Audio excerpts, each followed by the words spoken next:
No, there's no power. There's power that nobody knows about. We don't know about it.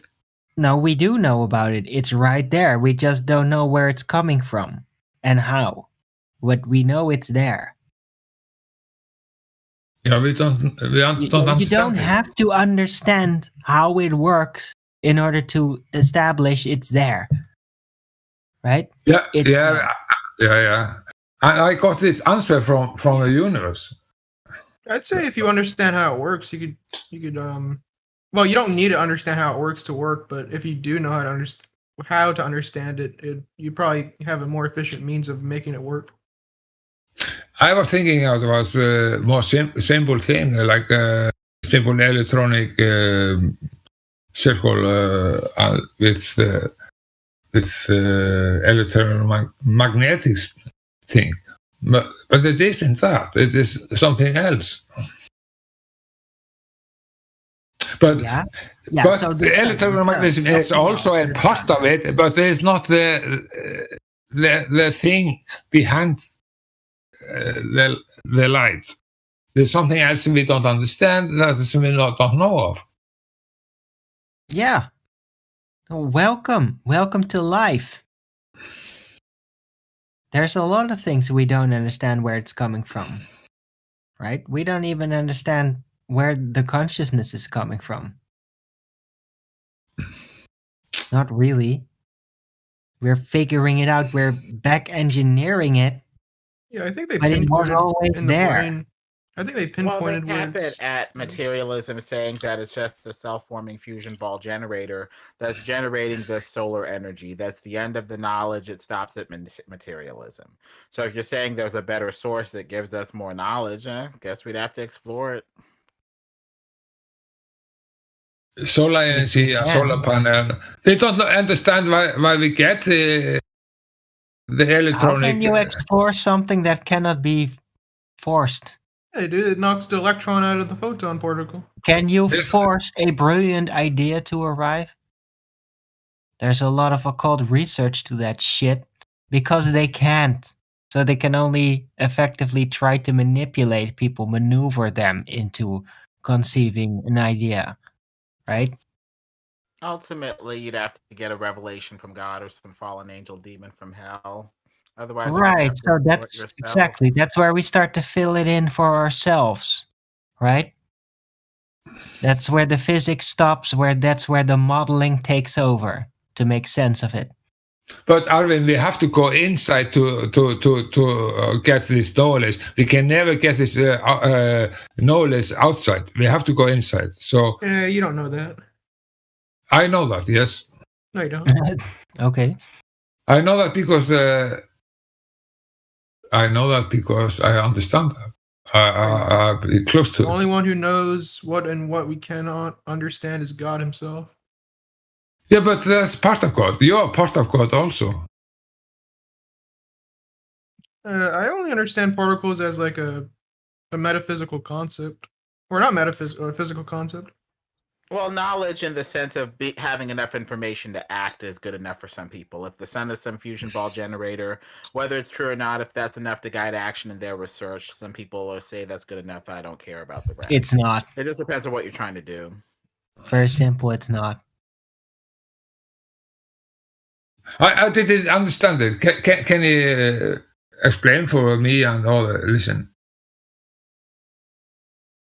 Lemon and Arvin, I didn't understand. Fusion is a material. Materials abide by material law, including position, right? And observation derived therefrom in order to establish it is physical, has a position, you can approach it, all these things, right? The sun doesn't abide by any of that. It's not plasma. It's not material. It's purely optical. We can't pinpoint the origin.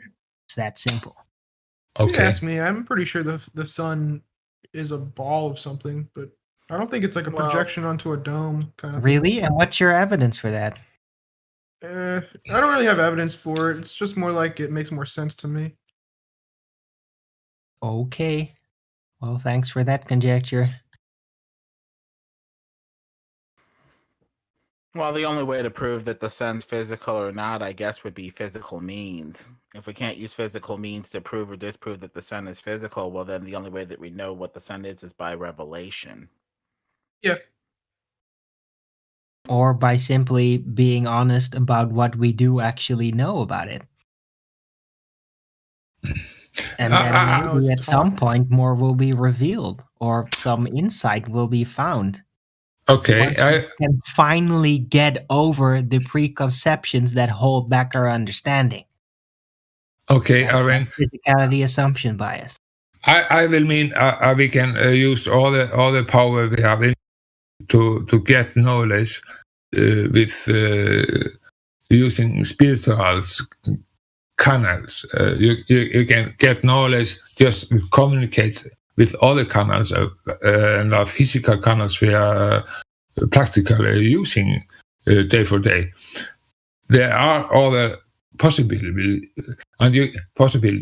so you cannot know things because with the canals we are using day to day here on Earth. But if you are using other canals via spiritual knowledge, you can get answer and understand things that you can't otherwise. I disagree. That's not really how it works. Although I do understand where you're trying to get with that. But spirituality, the personal journey, it doesn't bring you any information. The only thing that it can help you do is get rid of the misunderstandings which hold back your understanding, right? That's why it's called a misunderstanding. You're missing it. And by missing it, you bypass the potential route of the actual understanding. But if you get answer that show you are right and you are using these canals, then it must be trustfully and useful way to get knowledge. The only way to attain knowledge is by discarding mistakes, misunderstandings. Yeah, maybe. Inserted preconceptions. Mechanisms that you use to protect yourself from attaining knowledge. Yeah. Too burdensome. That's what knowledge really is, and that's what holds you back. It's the only thing what holds you back is your inability to handle it. Arvin, in the low system we are living in, yes. But if you can higher your system and your thoughts and everything on higher level, you can just grab the knowledge. Get it. That's right. Because you have overcome the obstacles that prevented you from doing so, that held you back, misconceptions. Yeah. Or convictions carried on, given to you by people that may have protected you in some stage, and then at some point you figure out, wait, this is only holding me back anymore. And if you can then let it go, and truly let it go, not just in the moment, but really let it go and allow your system to transform, surpassing it, then you can grab further and bump into the next misconceptions to hold you back, because there's always more. Yeah, it's a levels on level, yeah. But it's absolutely true. I'm saying, yeah, you can get knowledge without cost, without do anything. It's just there lying for you. It's lying for you. You can take it just like a grapefruit on the tree. There's only cost that you pay, that you choose for whatever reason.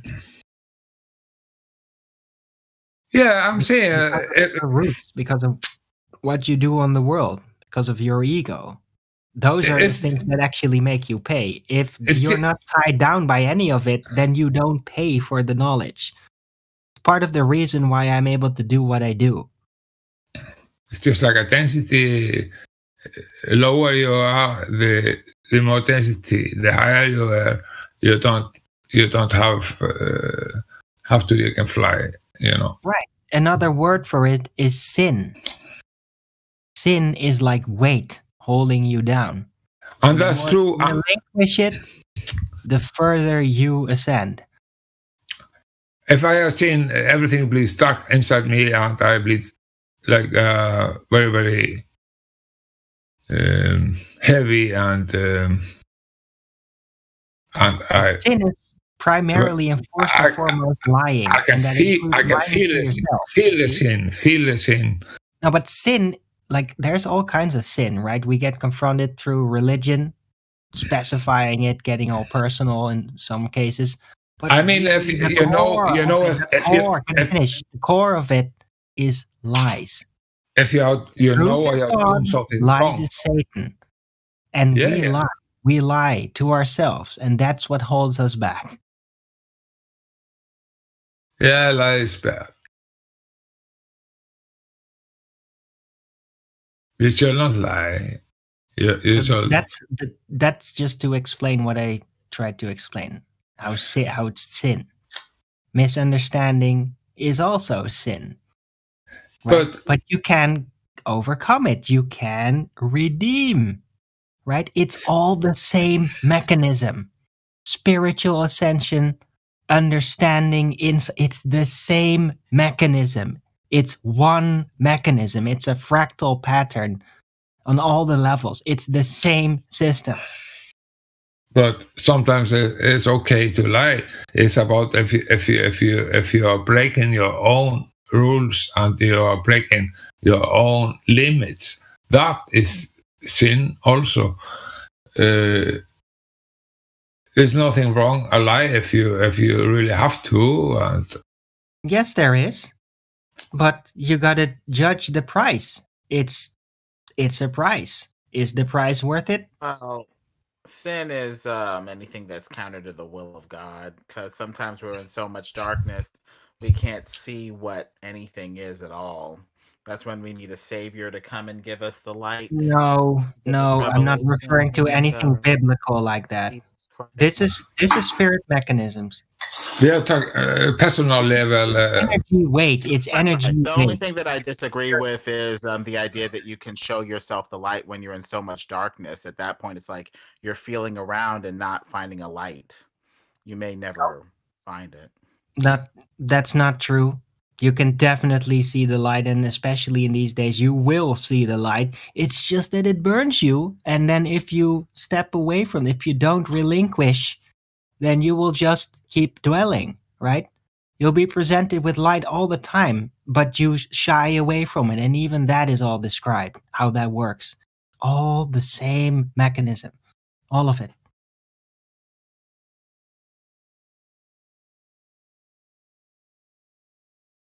Sometimes you can be the worst fiend. What's the English? The worst evil person against yourself. You can be the worst against yourself because because you don't think you are done what you want.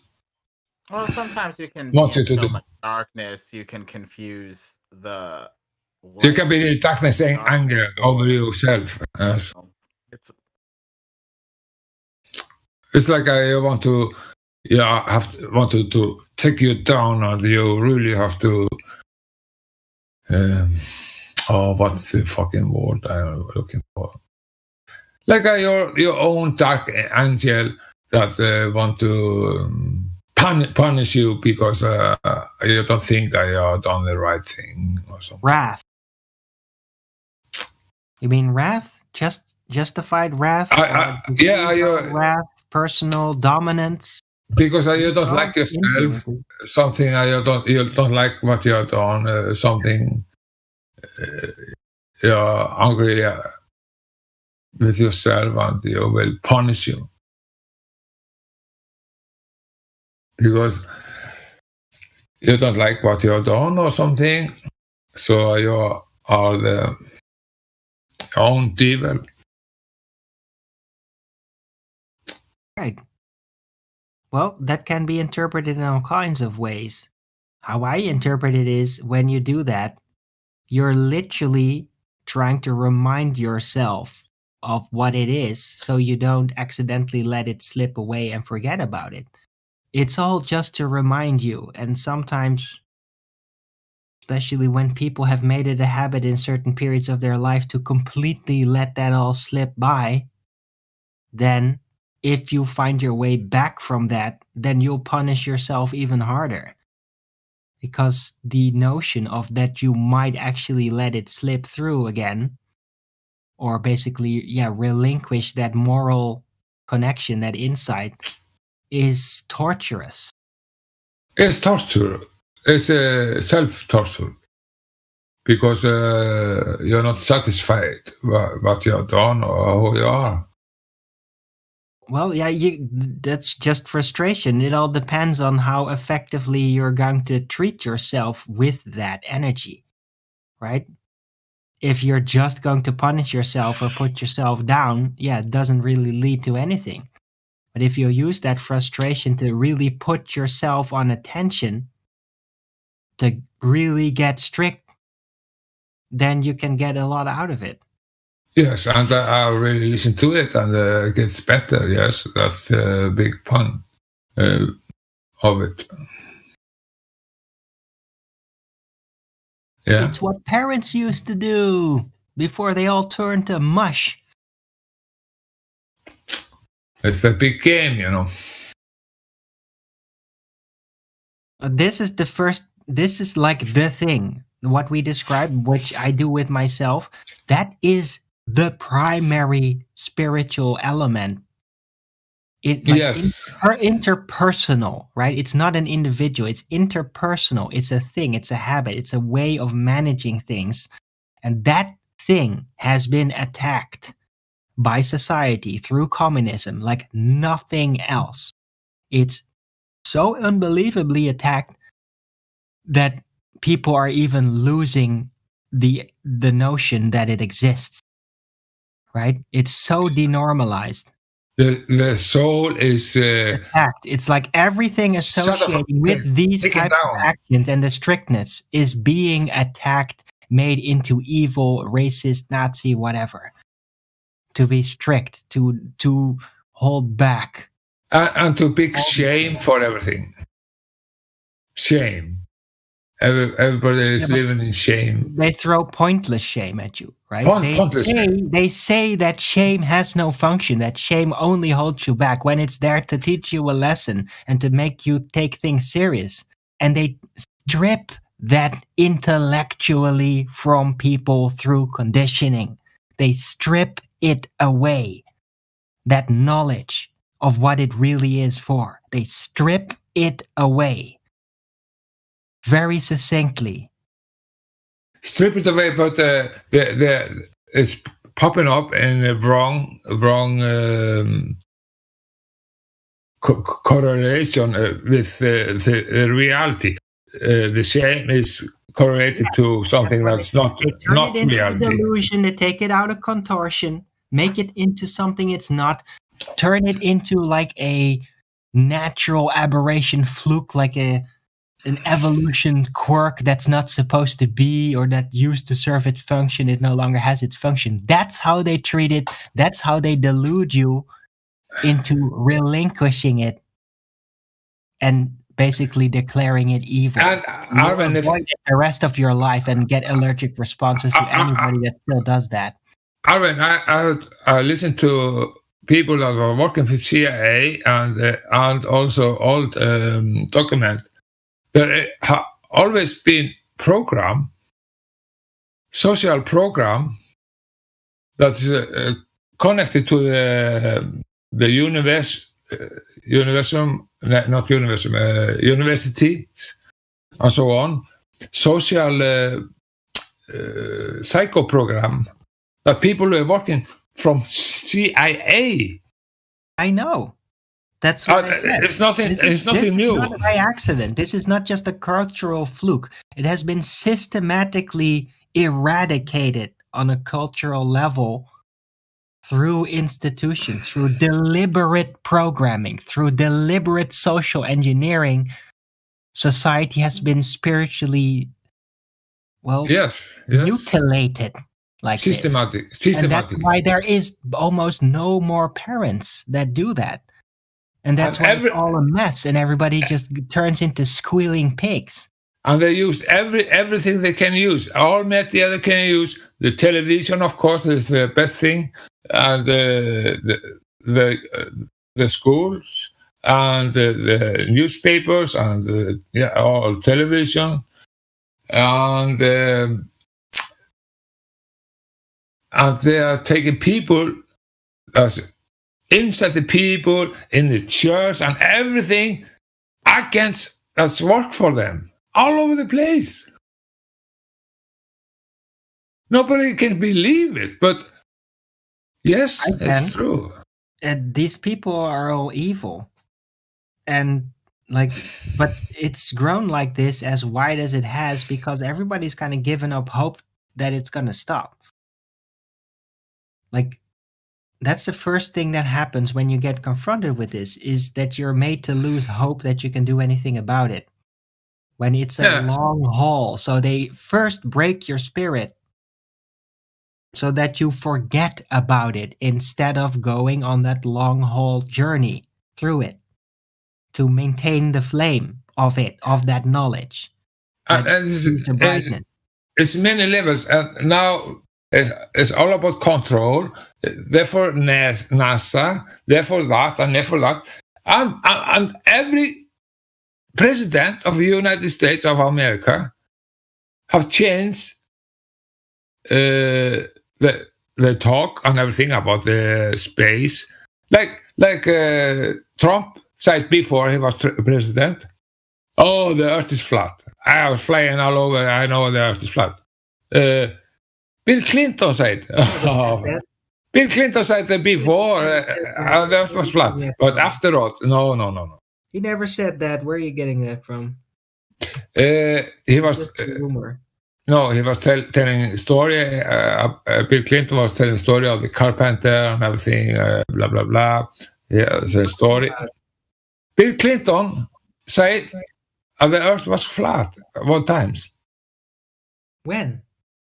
It was a story. He was talking about the carpenter. He was talking with carpenter. When? Not what? Oh, it's so many years before he was president. Okay. And before or something. Before Trump was president, he said that the earth was flat. He was flying his 747 private plane all over the place, and somebody asked him about it, and he answered, yeah. So much I was flying around all over the world. I know the earth is flat. He said that. When?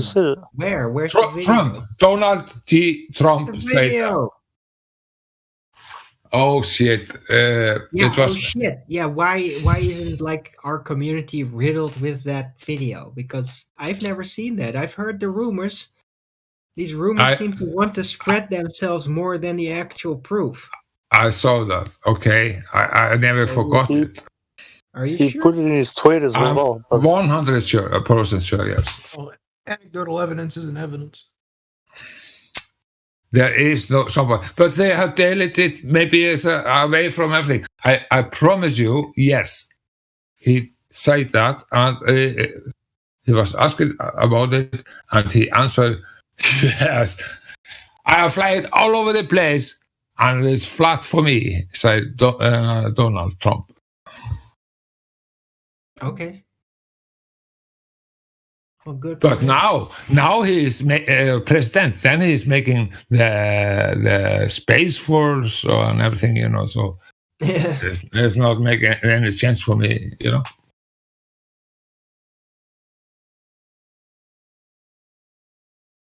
Right. Personally, I think that Spaceport is just a intelligence operation to make a lot of funds available for people who want to defend the globe. I think that is literally just it. That's like the only thing it is. It's just a giant budget to help seduce people to defend the globe, and that's it. No, it's more than that because they are doing a lot of things in the sky, and that is has new technology of platforms in the sky. They can be in the sky many years. Yes, I'm talking about 8APS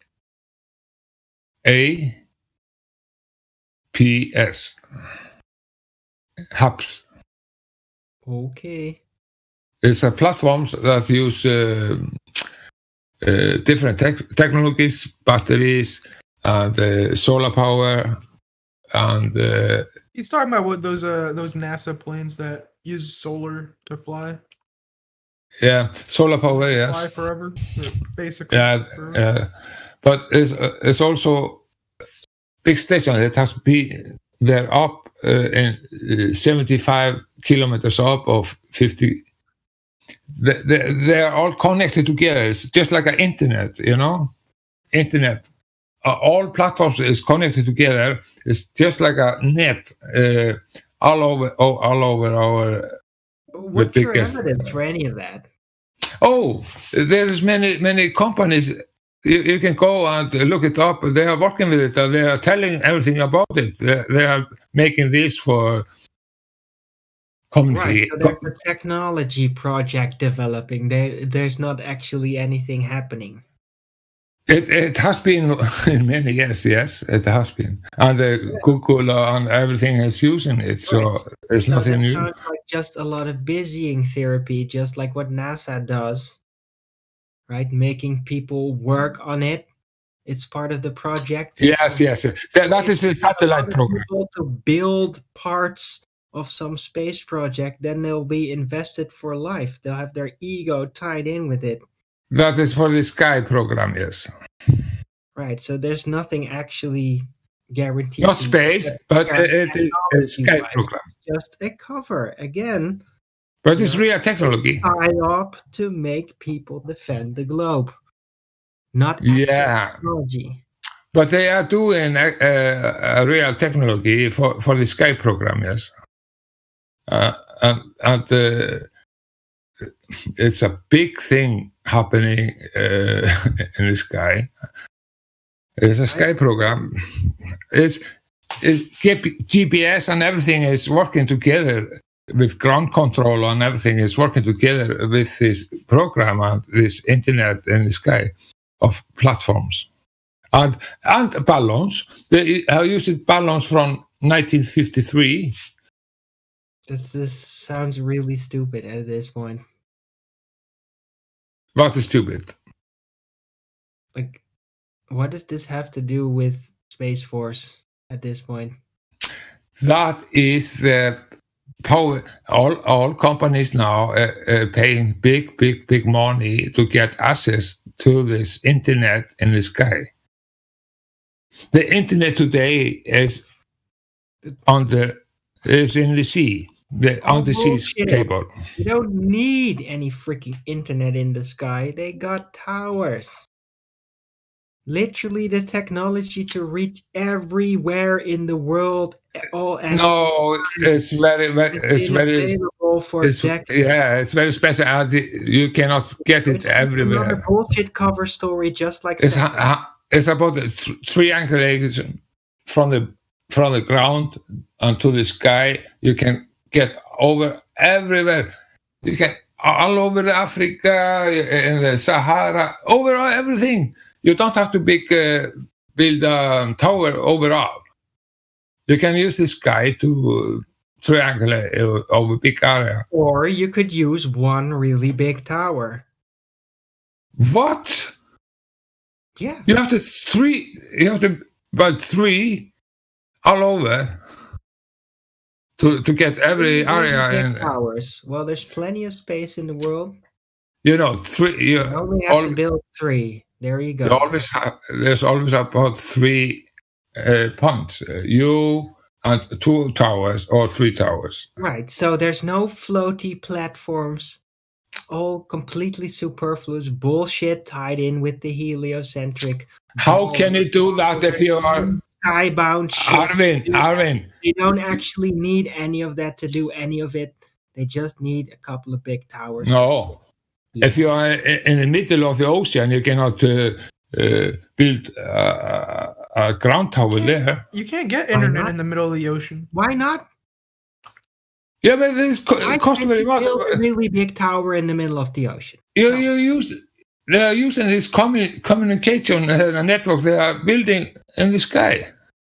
Yeah, that's really cute story. Building sky castles, all technological and all that. Okay. In the meantime, they can just Arvin, look it up. It is there. Look it's it up. nothing Just new. like satellites. No, I'm not buying it. I'm not buying a single piece of it. It's just towers. It's always been just towers. Okay. Just building sky castles. Okay. Look it up. HASP technology. Just HASP? Yeah. Don't need it. They never needed it. I have to look it up for it. Nobody will do it. I will post it FIFA. That's really nice. They don't need it though. HASP. High Altitude Platform Station. High Altitude Platform Station.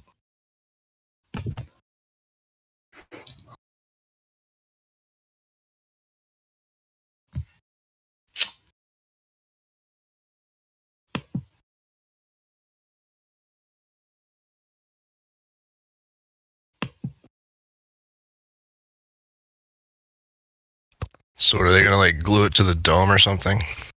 No, it looks like an air. Global High Altitude Pseudo Satellite HAPS. Yes. It looks like a solar airplane. It's not one thing. It's many things. It's many companies working, and so many years about. It's about GPS and everything. It's working with Aileron and everything on the ground and to the skies. So it's a big internet that is now in 3D. Down, ground, up. Useless. Don't need it. You don't know what's happening, Arvin, everything. It's a big thing. You don't need it. That's a big thing. Like the Tower of Babel, such a big thing. Was that needed? No. And everything, the world is changing. You don't know what's happening. Everybody will fly in the car. They don't use the road on the ground. You use magnets ground in the sky. All I'm saying, you don't need any floaty platform to get internet worldwide. You say that because you're not driving car today, Armin. So you don't need it. I know. But the world is changing. Nobody needs it. Okay, I understand that. I don't think so, but It's probably a gateway Is for it cheaper floating internet. up there right now? yeah, they're doing it. Now, is it in operation? Well, guess It's what? There's a operation. whole bunch of people that have really high quality streaming capability in a freaking phone, like millions of them everywhere. Yeah. Do you need a floaty platform for that? No, you don't. They say you need satellites for them. It's bullshit. Everybody is. So they don't need it. You They don't want to- need it. You don't don't want- need it. You they don't don't want- need it. You they don't don't want- need it. You They don't, don't want. need it. They You don't want. don't need it. They don't you want. don't need it. You don't. They don't want. You know, the Big Tower of roads. Babel. You guys know the Tower of Babel would have made a really good vertical garden. You don't want to build roads and everybody going in the car. It's not car anymore. It's like drones flowing through the air. It's very, very dangerous, and it's not great for the nature. We are building roads out. So, yeah, it's a good thing. We don't need it. We don't need to build roads all over the place. Now we can just fly through place to place, from point to point. We don't need floaty platforms for internet. But do you know? A bunch of cables and a bunch of towers. Done. All It's the fucking cables all over the place. It's a fucking mess. What mess? It's not a mess. All of these fucking cables all over it all. The fucking floaty platforms and all It's kinds of going so- radiation going through there. That's a lot better, isn't it? it costs a lot of money. It's going. Just output the radiation amount, cell phone radiation 1,000 You- times everywhere. You know, it's not. Very good, right? It's Those not- pesky radiation is cables. non-ionizing. Who needs pesky cables when you can have 10,000 times the amount of Wi-Fi radiation crap at all times everywhere? Yeah. Oh, great idea, man. Great idea. Cell phone radiation's not ionizing. Yeah, it is. Do you know how sensitive this cable is? It's a glass fiber that is going thunder all the time. It costs them very, very much money. It's very difficult to keep on it. It's better if it can be in the air. It requires zero maintenance. It's going thunder all the time because a lot of things happening. Yeah, it's a glass fiber. Yeah. Yeah. That doesn't deteriorate. It's going thunder all the And time. the difference between like electrical wires and glass fiber, there's light going through there. It doesn't wear. It doesn't deteriorate, except for on the outside, right? So you have to put enough rubber around it. It doesn't wear. Yeah. Okay, but you cannot put the cables through the desert. It's very expensive. There is nothing there, so you can. If you put up a tower. What's the problem? what? Yeah, a tower. Yeah, you know, one of those things that stick out. Yeah, They gotta Tower. power the tower in the desert. Tower all over the place. Yeah. Yeah. Why not in the air? You don't have to build anything. Right. You do realize that what they call satellite phones also just work in the desert. There is no satellite phones. It's just. Oh, well, guess what? What they call satellite phones still works in the desert. Doesn't mean that there is a satellite floaty thing doing that. It just means they have towers to do that. That is the point. Yes. That is yes. No, Tower. it works. No, It that works is right 8 now. APS. 8 APS hubs. Oh, shut up. I'm Have sick that of yet? this bullshit. The HAPS floating platform stuff, that's not out yet. It's a real thing. That's not operational. And it's completely It has been in many, many years. And the people completely they are making business with it today, and it's not operational. What the fuck? You don't know. I know what I'm talking about. Yes, it is. Let me see. You don't need it. It has been in many, many years. I'm reading about it. It says it's potentially. Yeah. Potentially for what? To building out it, but building out, yes. But yes, it has been used in many, many, many things, and also bullshit for this satellite radio and everything. It's to move radio waves to It's called towers. place They to had place. them since the early 20th Oh century. yes. But this has connection to the radio towers on the ground. Yeah, that's really cute. You know what also has connection to radio towers on the ground? Other radio towers. Yeah, and there's a link between. It's called a cell network. Yeah. Yeah. And if there's satellites up there, at best, they're satelloons. At best. Yeah. No, he's talking about these satellite. What's he saying? He's talking about these flying solar planes that provide internet. Not only that, it's different technologies. They are building. And they still connect to ground-based. What are they called? That also, yes. Look, if you need some kind of uncharted territory internet availability, very easy. You just have a chain of drones specifically designed for that. Yeah, it's typically drones. Yes, it is. Temporarily, right? You don't need some permanent flying platform anywhere. It's complete bullshit.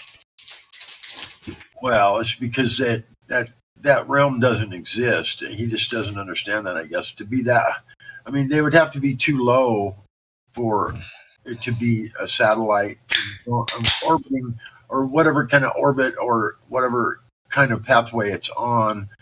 It's not. If they do have them, then it's either a balloon or it could be some sort of solar powered drone or whatever. But they're not very high.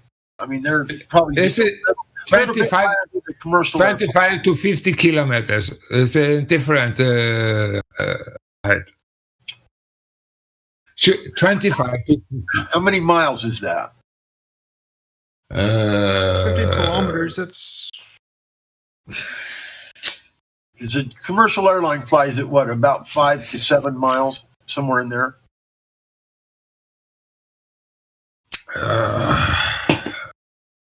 I'm not sure. What is it? Yes, somebody. I think 6 miles is about 30,000 feet, somewhere in there. Okay, we are talking about 25 to 50 kilometers. 25 kilometers is in miles. Kilometers, 1,000 meters. So about 20 miles. 1,000 or meters. 18, something like that. And 1 kilometer is that many miles? 1.5 about. 1.5 miles? Yeah, about it's like 1.8, I think, or 7. I don't remember. If it's a sailor, it's a different. 25 kilometers? That's like 30 miles. I don't 5 think kilometers, 612, about 15. Let's go to Google. Well, if 1 kilometer is over a mile, that's 25 miles plus. Yeah, 1.5 kilometers in 1 mile. So mile is. Okay, 1.5 kilometers. Okay, so it's less than a kilometer. Yeah. Or it's more than a kilometer, I mean. More. Yes, more. Yeah. The conversion I use is 6 miles for every 10 kilometers. Roughly. There's no reason so if you to. talk about 25, that's like 612, about, 15 miles? Okay, so that's basically 3 times the height of a commercial airline. And so the Blackbird used to fly they say, at 90,000 feet. So that's about 15 miles. Yeah, they can be higher also in different altitude.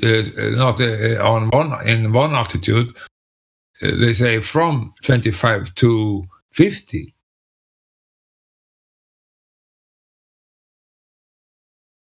Well, there's barely enough atmosphere up there to. I mean, a commercial airline won't go that high. They don't create enough lift.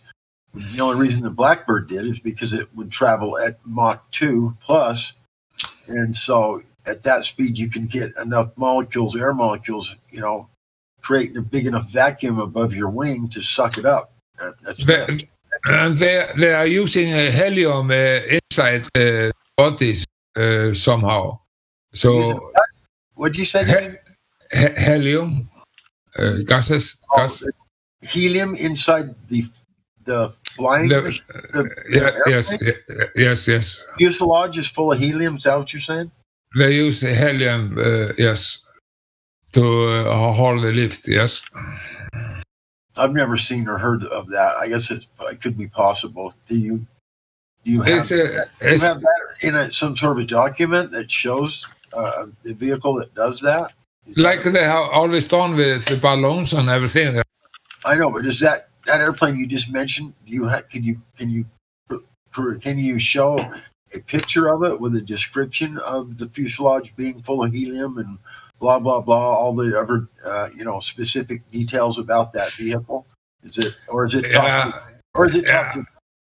No, I have it from the pilot working with the program. He was a working pilot of old bomb 52. He was just a pilot of bomb plane 52. So he told us that they were using helium. And there is also one video I saw, they were pumping helium in the body, or the wings and everything. In the fuselage, in the wings. Yeah.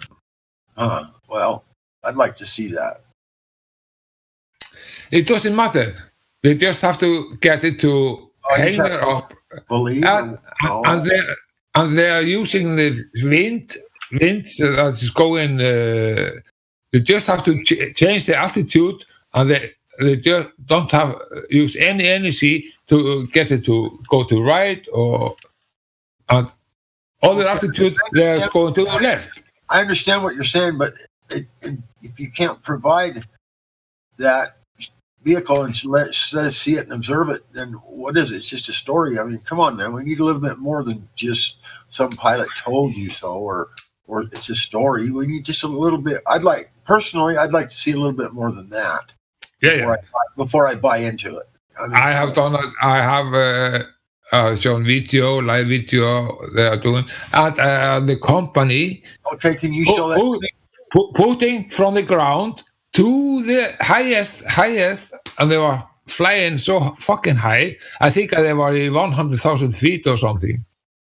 And I say, we can stay here in months, they say. In months.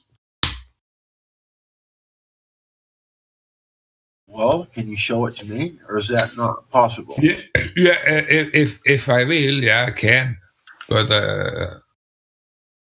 sometimes I can do. But not now. You can find it yourself. Look it up. All right, I'll try. Do the fucking job I have done. You start with the high altitude platform station. Then you go and look from all video around it. Then you go through it, and you will find what's fucking about. But everything takes time. Nothing is easy. I know how it's done, sir. I do understand that. But, I don't know that I've got that much interest in chasing a possible fairy tale. I don't know. It is fucking satellites. It's very much interesting. Because that is satellites about. And they call it pseudo-satellites. But that is satellites. That's what everybody think it is. It is pseudo-satellites. It's high-altitude platform stations.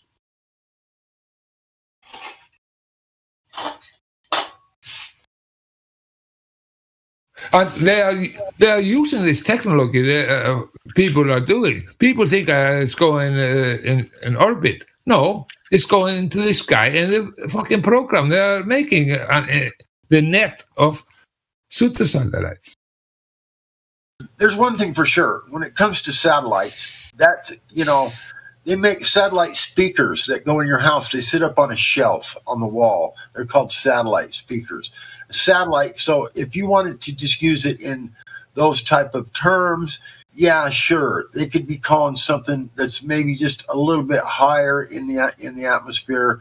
They could feasibly, or actually name it a satellite because it's above, a little bit above the normal. It could be called a satellite just for that reason. It doesn't mean it's in orbit, or it doesn't mean it's locked into some crazy electromagnetic field. It doesn't mean anything. It means it's a little bit higher. Just like the speakers on your wall, they're satellite speakers. You mount them up near the ceiling. So yeah, I guess you could call something like that a satellite. In those type of terms. There is no satellites in the term as going around the Earth. But you can say, yes, there is satellites in the sky, but it's not satellites. It's an electronic element that can move and is connected together, many of them, that you have connection to. Yes, that's true. And you can have internet and you can have radio through this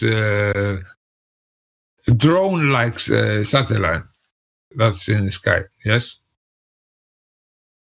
but it's not rotating or something like that. It's not in space. It's just in the atmosphere, but very high.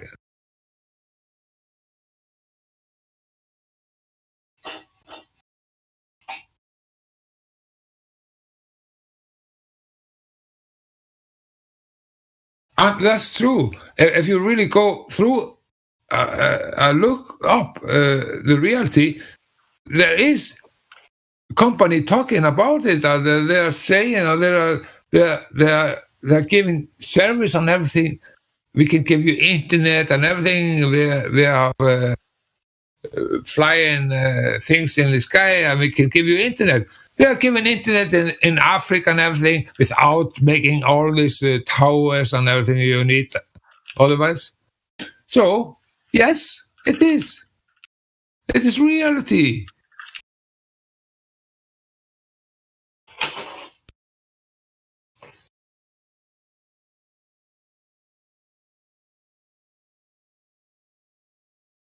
And the best, they are taking a lot of money because they say, it costs so much to put it to space and blah, blah, blah, blah. No, it costs nothing. They just put it up to the sky. And it's floating there.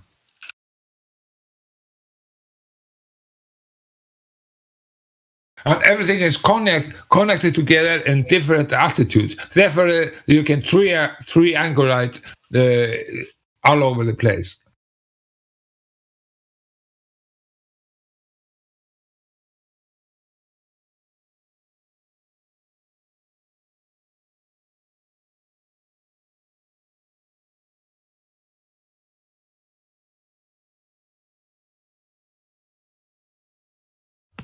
Somebody take over now because I have to go out to smoke.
Hello.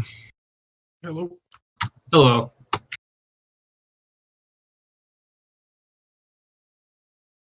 Is it still flat, or did it become a globe? is. Yeah. No, back to full. Actually, it's not flat. Are you still drunk or something else? Nah, I don't drink.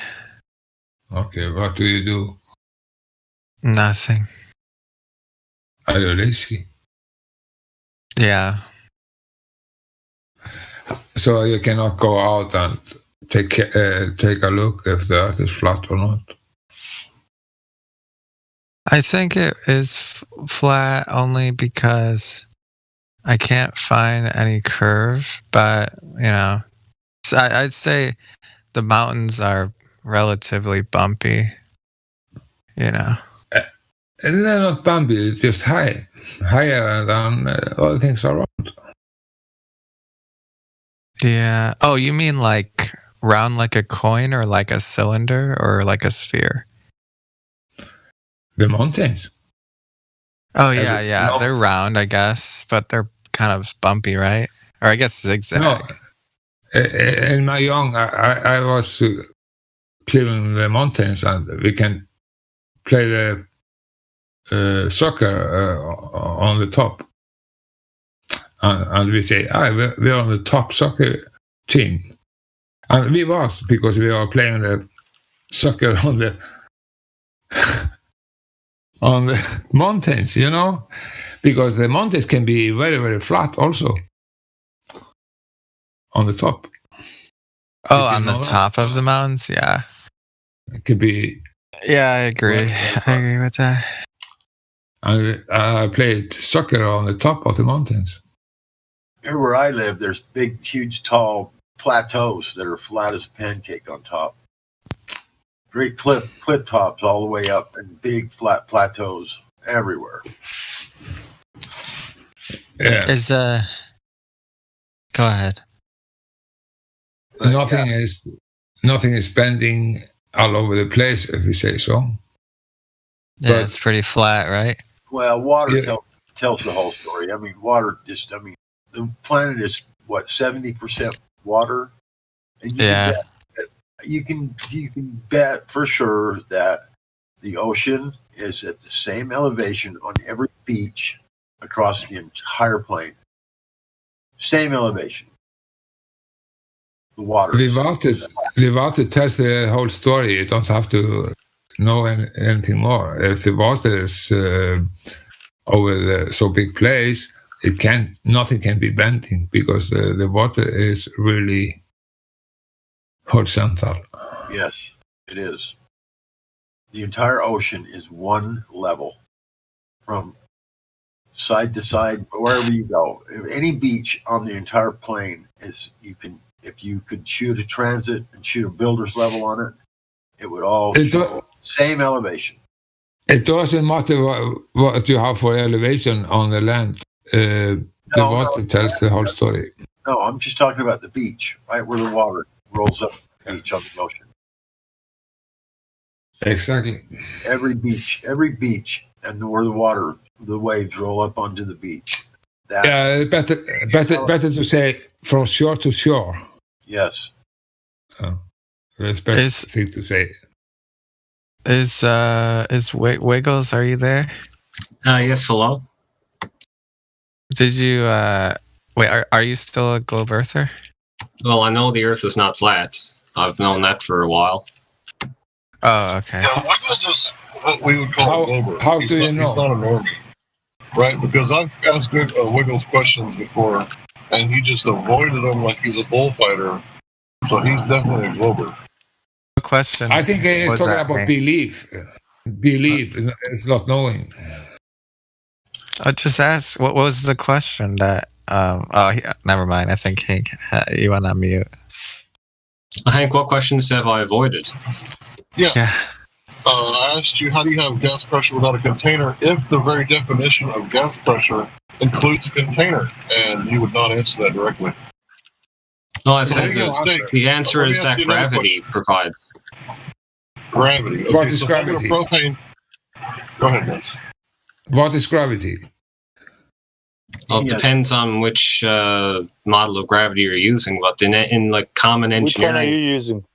You have to define the gravity you're talking about. I can say that gravity is mass attracting mass. Oh, you're talking about the Newton gravity then? That is not the Oh, I gravity can cite some that sources. Moten scientists want to be. So, are you against what other people on your side is talking about? What gravity No. is? What do you mean? Because you're saying the gravity is something about mass attracting mass. Rocks attracting rocks. Yeah, Yes, gas. that's also. But that is not that the people is talking about today. Is outdated. It's from Newton. And Newton himself in the text in the brevet, he wrote. He said that it was not. It was just thought. It was not reality. It didn't believe it itself. All right, Wiggles. I just posted a couple of citations. Could you read those for me?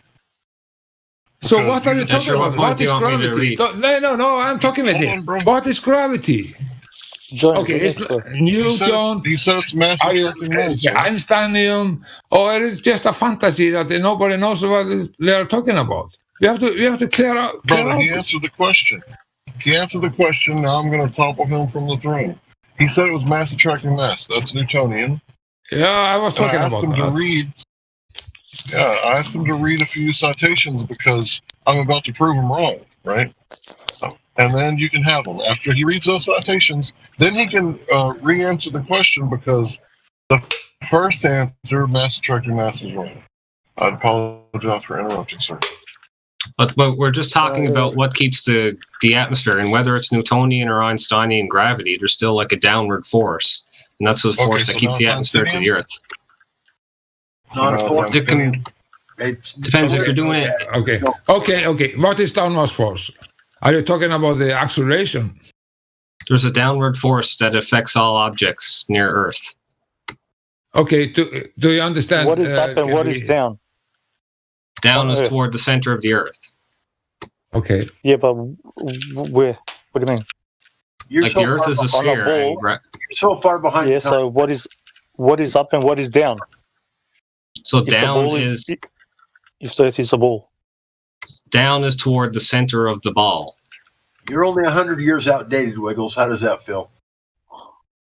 Yes, I Everybody- realize that the science has improved, but there's like Everybody understands that you are wrong today, but if you have to go through it, you can do it. Why do you- the scientists today say that gravity is not considered a force? And you keep saying force when all the mainstream scientists all say it is not a force. Why do you keep calling it a force when the mainstream science in universities say that there is no force? Why do you keep saying that? okay, because the difference is it's like using gravity as a force is used in engineering, and calling gravity not a force but the bending of space-time is used in physics. It's a question of engineering No. versus physics. No, it's No, in engineering, gravity is not used. Yeah, if That you're, bullshit. but there's no gravity used in engineering. They are using No, there's not. acceleration. Acceleration and gravity is not the same thing. There's different things. For example, in aerospace engineering or like rocket Yes, engineering, acceleration. Yes, it's not gravity. call it what you want. There's a downward force in, Oh, in call it what you engineering. want. Okay. It's, so- you know what gravity actually means, bro? It's a Latin word for it means heavy, weight. That's all it means. How many mainstream scientists that teach at universities would it take for you to hear if they clearly said that gravity is not a force? How many of those people would you have to hear before it finally sunk in? No, I agree that in the modern physics, in the best understanding we have of gravity, it's not a force. I agree with that. Then why do you keep saying it? Because it's still, the predictions from the universal theory or universal law of gravitation and Einsteinian gravity, they give the same predictions apparently. They've just Predictions of what? just been backward engineered. That's all it is. You just don't even understand. That's all. Well, the whole point of this was because Hank said I didn't answer a question, but I did. Hey, out of curiosity, is this chat just constantly talking about gravity? Because I was on last night and it was talking about gravity still. I know it's ridiculous. That's the best. That's the toughest god. Yeah, I'm okay His name for is a topic gravity. change. No, I was just wondering. I didn't know if I didn't realize this was like the gravity chat. Yeah, it is. It's 24/7 gravity. It is when Wiggles is here. No, I came here because I wanted to discuss how I know the Earth is not flat. We already did that too. You brought some 4-foot level on saying that it was accurate up to I don't know how many 10, 20 miles or some crazy shit. When it's barely accurate enough to plumb a stud in a wall, and you brought a 4-foot. What are you talking about? You take a level to make sure it's level. You didn't put a level on a tripod or something and say that was. That wasn't you? You tell No, me that wasn't me. Oh. So why do they still use a plumb, bro? Somebody's robot. Oh, Hank, you're roboting. Read. And he disconnected. He died. We'll come back. I'll be back. Why do you think they still use a plumb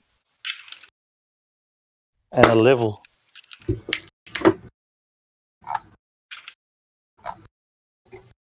Wiggles? Well, why do they use a plumb and a level? Yeah. To figure out which direction gravity is. a level tells you which way gravity is. Wow. Yeah, and so they can get a level line. Yeah, I didn't get taught this in engineering. Yeah, it gives you the direction perpendicular to gravity. It gives you a direction perpendicular to gravity. So you go for it, Hank. I guess you go to shit standing. You guys go ahead. I was gonna say, how do you take a piece of metal or wood and place water in it, and make sure the water's in the center? How does that conform to any conception that you have of gravity? Well, the gravity is the mechanism that causes levels to allow you to make level lines. Yeah, you're just making a demonstrate that? Wow! Did you hear that, boys? Wait a minute. Sorry, I just want to make sure he can prove that's the cause, because I hear a lot of false cause from these globe. All right, how does a level work then, Hank? So can you turn off gravity and demonstrate your question? Right? That's another way that you wiggle out of the question is you interrupt people in the middle of asking, right? So I have directly diagnosed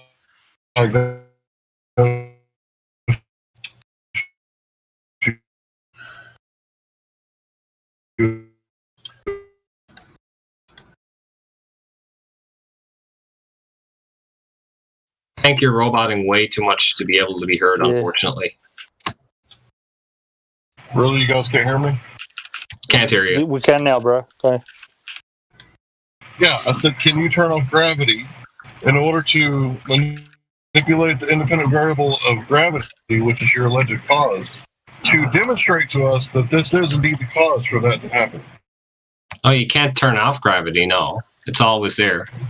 Okay, so it's pseudoscience. Okay, got it. So how, if your scientific methods is unable to do any science with a force that's always there, then it's probably not a very good scientific method.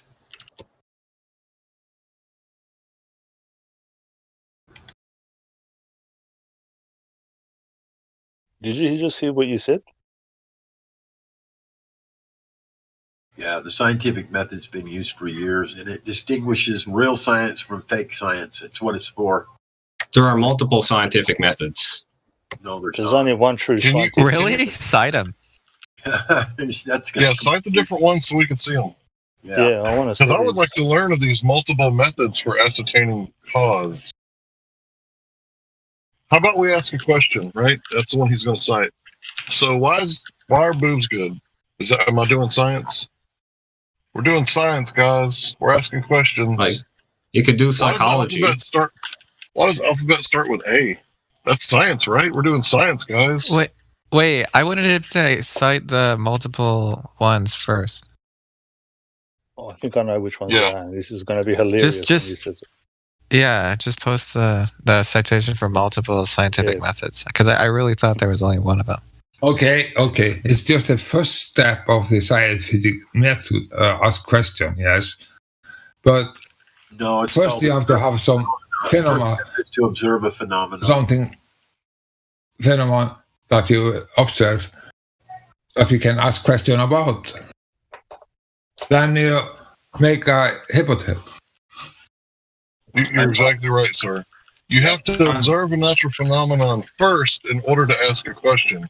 So the scientific method that starts out with ask a question is asinine, because what are you asking the question about?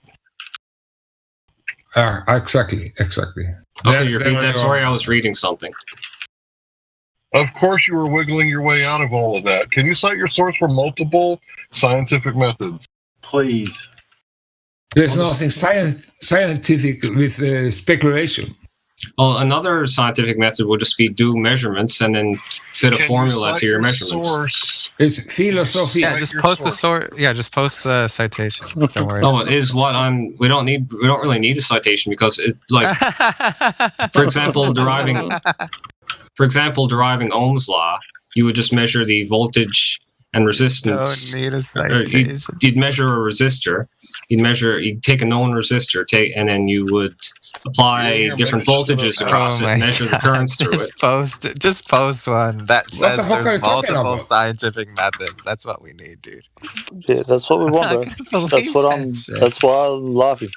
So just post. You did read it, right? Did you actually read that somewhere, Wiggles? And after I read that somewhere. Yeah, a bunch of scientists. Okay, yeah, just post. I heard it. I don't have the link though. Hypothesis make dependent and independent variables to prove it. I heard Elvis was still alive too, dude. Then you have a constellation. Then you have That to was prove, amazing. I know. It's a steps after step, you know. If they actually said that, I want to see Wiggles. You should, if you ever find a link, send that to QE, and I want to see his reaction when he reads there's multiple scientific methods. Okay. I'll try to find. Yeah, I think I've told him that before, but I don't think it led anywhere. Oh, did you give him a link, or did No, I I forget how the conversation went. Damn. It's funny. But the reason I'm in the chat room tonight, though, is because I want to demonstrate that the Earth is not flat. Okay, go ahead. How can you do that? All measurements How say. can you demonstrate a negative, bro?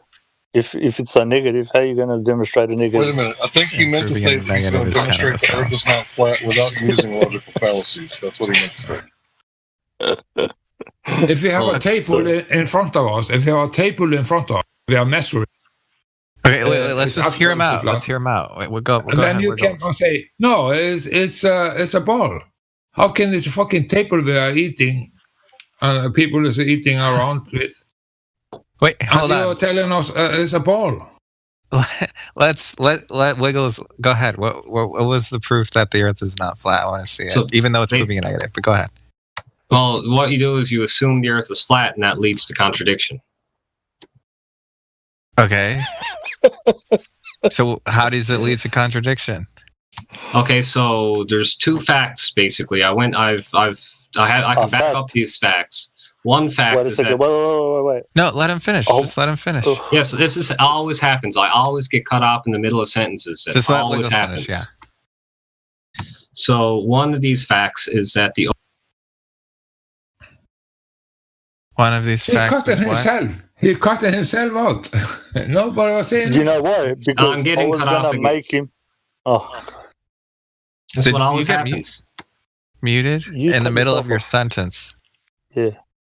Yeah, I go ahead, Wiggles. Continue.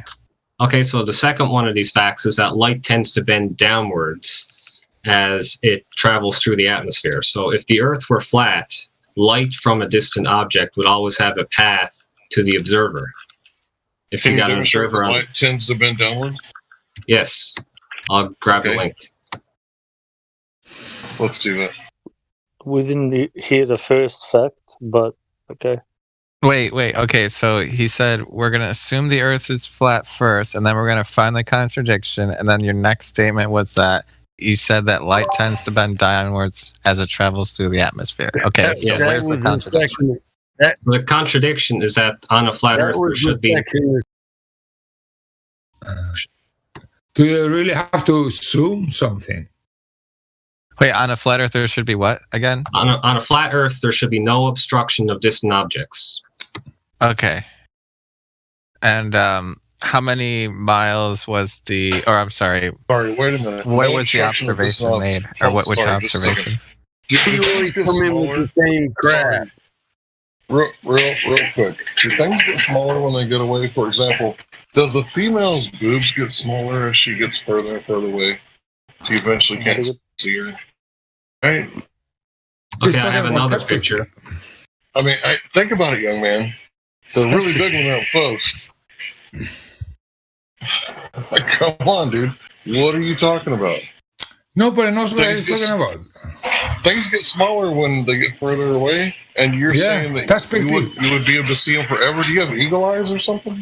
Yeah, Hank Hill, like in this second picture, second GIF I've posted, it shows that the Lake Ontario is clearly obstructing the bottom of the CN Tower. You know what I want you to do, bro? Can you look up the word fact? I want you to know what that word means, because What's that the is purpose? the highest. Because that is the highest attainment of knowledge, a fact, not a truth, a fact. I want you to go look up that word before you utter it. Like a fact is just some statement about the universe that's true. Where's the? I don't understand what you're saying. I don't understand his point. There's something wrong with me, or... Yeah, I might. So there's two facts. Yeah, basically. none. He's got no fact. Facts are demonstrable. Thank you. Yeah, and then there's two demonstrations right there. It's always the same crap with you, dude. We went through this 1,000 times with you, bro. You gonna get some new shit, or you just gonna keep on with the same old shit? Well, until you see my argument, I'm going to try to. Okay, come to the fucking argument. What is the argument? I'm bored of this argument. I said I've been through it 1,000 times. I'm not the only one either. What are you gonna go through 30,000 members until you find one that agrees with you? I don't. Well, in a sense, it doesn't matter who agrees with the argument, because the argument holds true. I'm just saying. Actually, it doesn't. You can't prove that light uniformly bends around a sphere. I mean, the atmosphere is not uniform. You don't have the uniform ambient conditions to prove that any of this is true. It's a presupposition that light bends uniformly around the globe. Oh, I don't and you understand can't demonstrate it. You can't demonstrate it. We've been through it 1,000 times.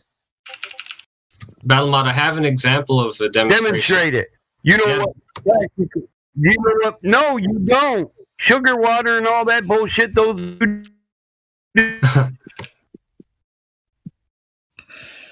Here, we're batting a little bit. Battlemod.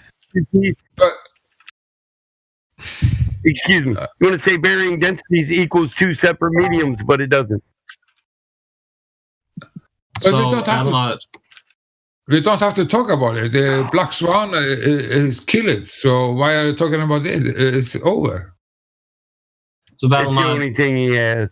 Do you understand the Black Swan? Swan? He's got to talk about. So Wiggles. You like that? What? Wiggles. Get a new argument, Wiggles. So this one is busted. So in that picture there, I measured the pixels between the sun as taken. Work. I've heard you say this 1,000 times. Do you think I missed the last 20 times you explained this, motherfucker? Okay, so what's your response to that graph that I posted of atmospheric density? You can't measure. You can't measure pixels, reality by pixels, because you got lens effects and compressing and zoom and all that. It's funny he's talking about because everybody knows it. Listen, I'll the post GIF you another showed, example of light bending uniformly. Like that's not an example of light bending uniformly. That's a GIF. well, a picture of the Not sun, even a like GIF. To me, it shows that the sun gradually looms upwards as it approaches the horizon. loom. Does it? Yes. Does it show that? No, it doesn't. Just a painting. Where's the real life science that proves what you're saying? Okay, I'll post another example of things slowing down as they approach the horizon. No. Real life science. There's a reason for that. Things slowing down as they approach you. It's apparent motion. But I've never once heard you talk about that. So I just posted a video showing an example of how stars slow down as they approach the horizon.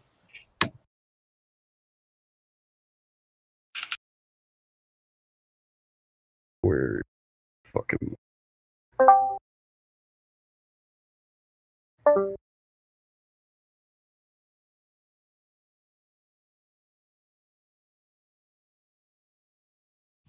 Is So Oh, wait. what's the cause of that? What's the cause? Because I'm sure you have a false cause. So the cause of light of the stars slowing down as they approach the horizon is refraction. There's nothing Okay, new can you about remove the the refraction. You have to understand what refraction is about. So it has nothing to do with angular size. As they get further in distance from you, they reduce in angular size. We can't demonstrate that.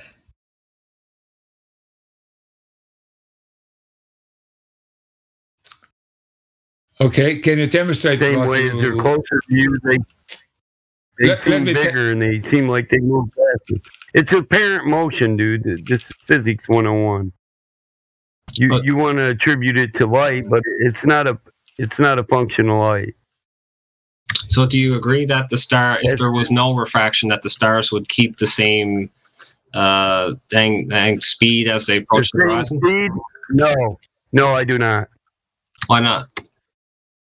Because things shrink in size as they go further away from you, and the appearance of size makes the apparent motion seem slower.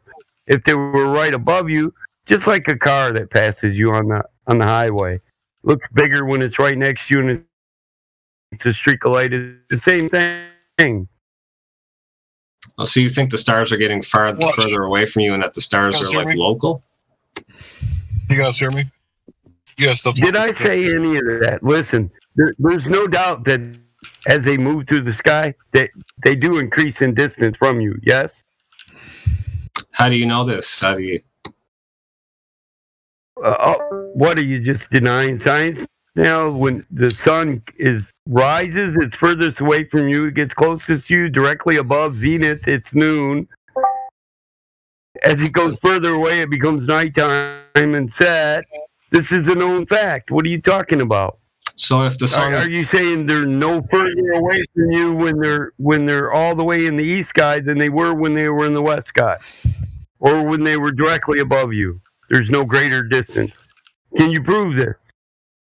So BattleMod, are you saying that the sun gets further away from you and closer to you during Can you the day? move over time and not? Can you move over time and not increase distance? I asked you a question. Can you? Well, the sun stays the same angular size throughout the day. No, it doesn't. Yes, it does. At noon, it looks bigger. No, it doesn't. Do you have any evidence to back up this claim? Do you have any evidence to back up your claim? Because you come in here all day long spouting shit without citation one. You get gifts and say, look, this is a fact. You're a walking, talking Richie, can I talk? dude. You ask for things you're not willing to give. Richie, can I talk with Vicky? Just 2 or 3 minutes. Richie, who's Richie? Is Richie the mod? Vicky, I want you to demonstrate. Who are you talking to? I'm talking with your guy you were talking to. Me? Yeah. It's Wiggle. Yeah. Wiggle. Okay. I want you to demonstrate. I didn't want an answer to my question. That's cool. Oh, well, okay, Battlemod, repeat your question again. I really want to demonstrate. No, it's cool. Yeah, I know. Richie, please. I just want to talk with him just a little bit, okay? I just want to, for me and for everybody. I'm not Richie. I really want him to demonstrate what he's talking about with the green lights. But he was posting the video with the green lights and the stars slowing down or something. Is this right? Okay. I really want you to demonstrate what's behind it. What are you trying to prove? So the argument is that the stars, as they're going towards the horizon, you would expect them to stay the same speed as they approach the horizon, but due to refraction, they get loomed up a little bit as they approach the horizon. So, what is the result of it? What do you think? This is an example of objects being loomed up as they're further across the further away from you. Like as they are close to the horizon, they're loomed upwards, like light pens. No, okay. Wait. I'm not finished. Okay. What is the result of? If everything is looked. No. I have to take it to the end. No. It's called motion parallax, dude. You giving it a different name. Science already covers this. And I was trying to take it to a logical end too. No offense, dude, but you're asking for something you weren't willing to give somebody else. I am talking with him.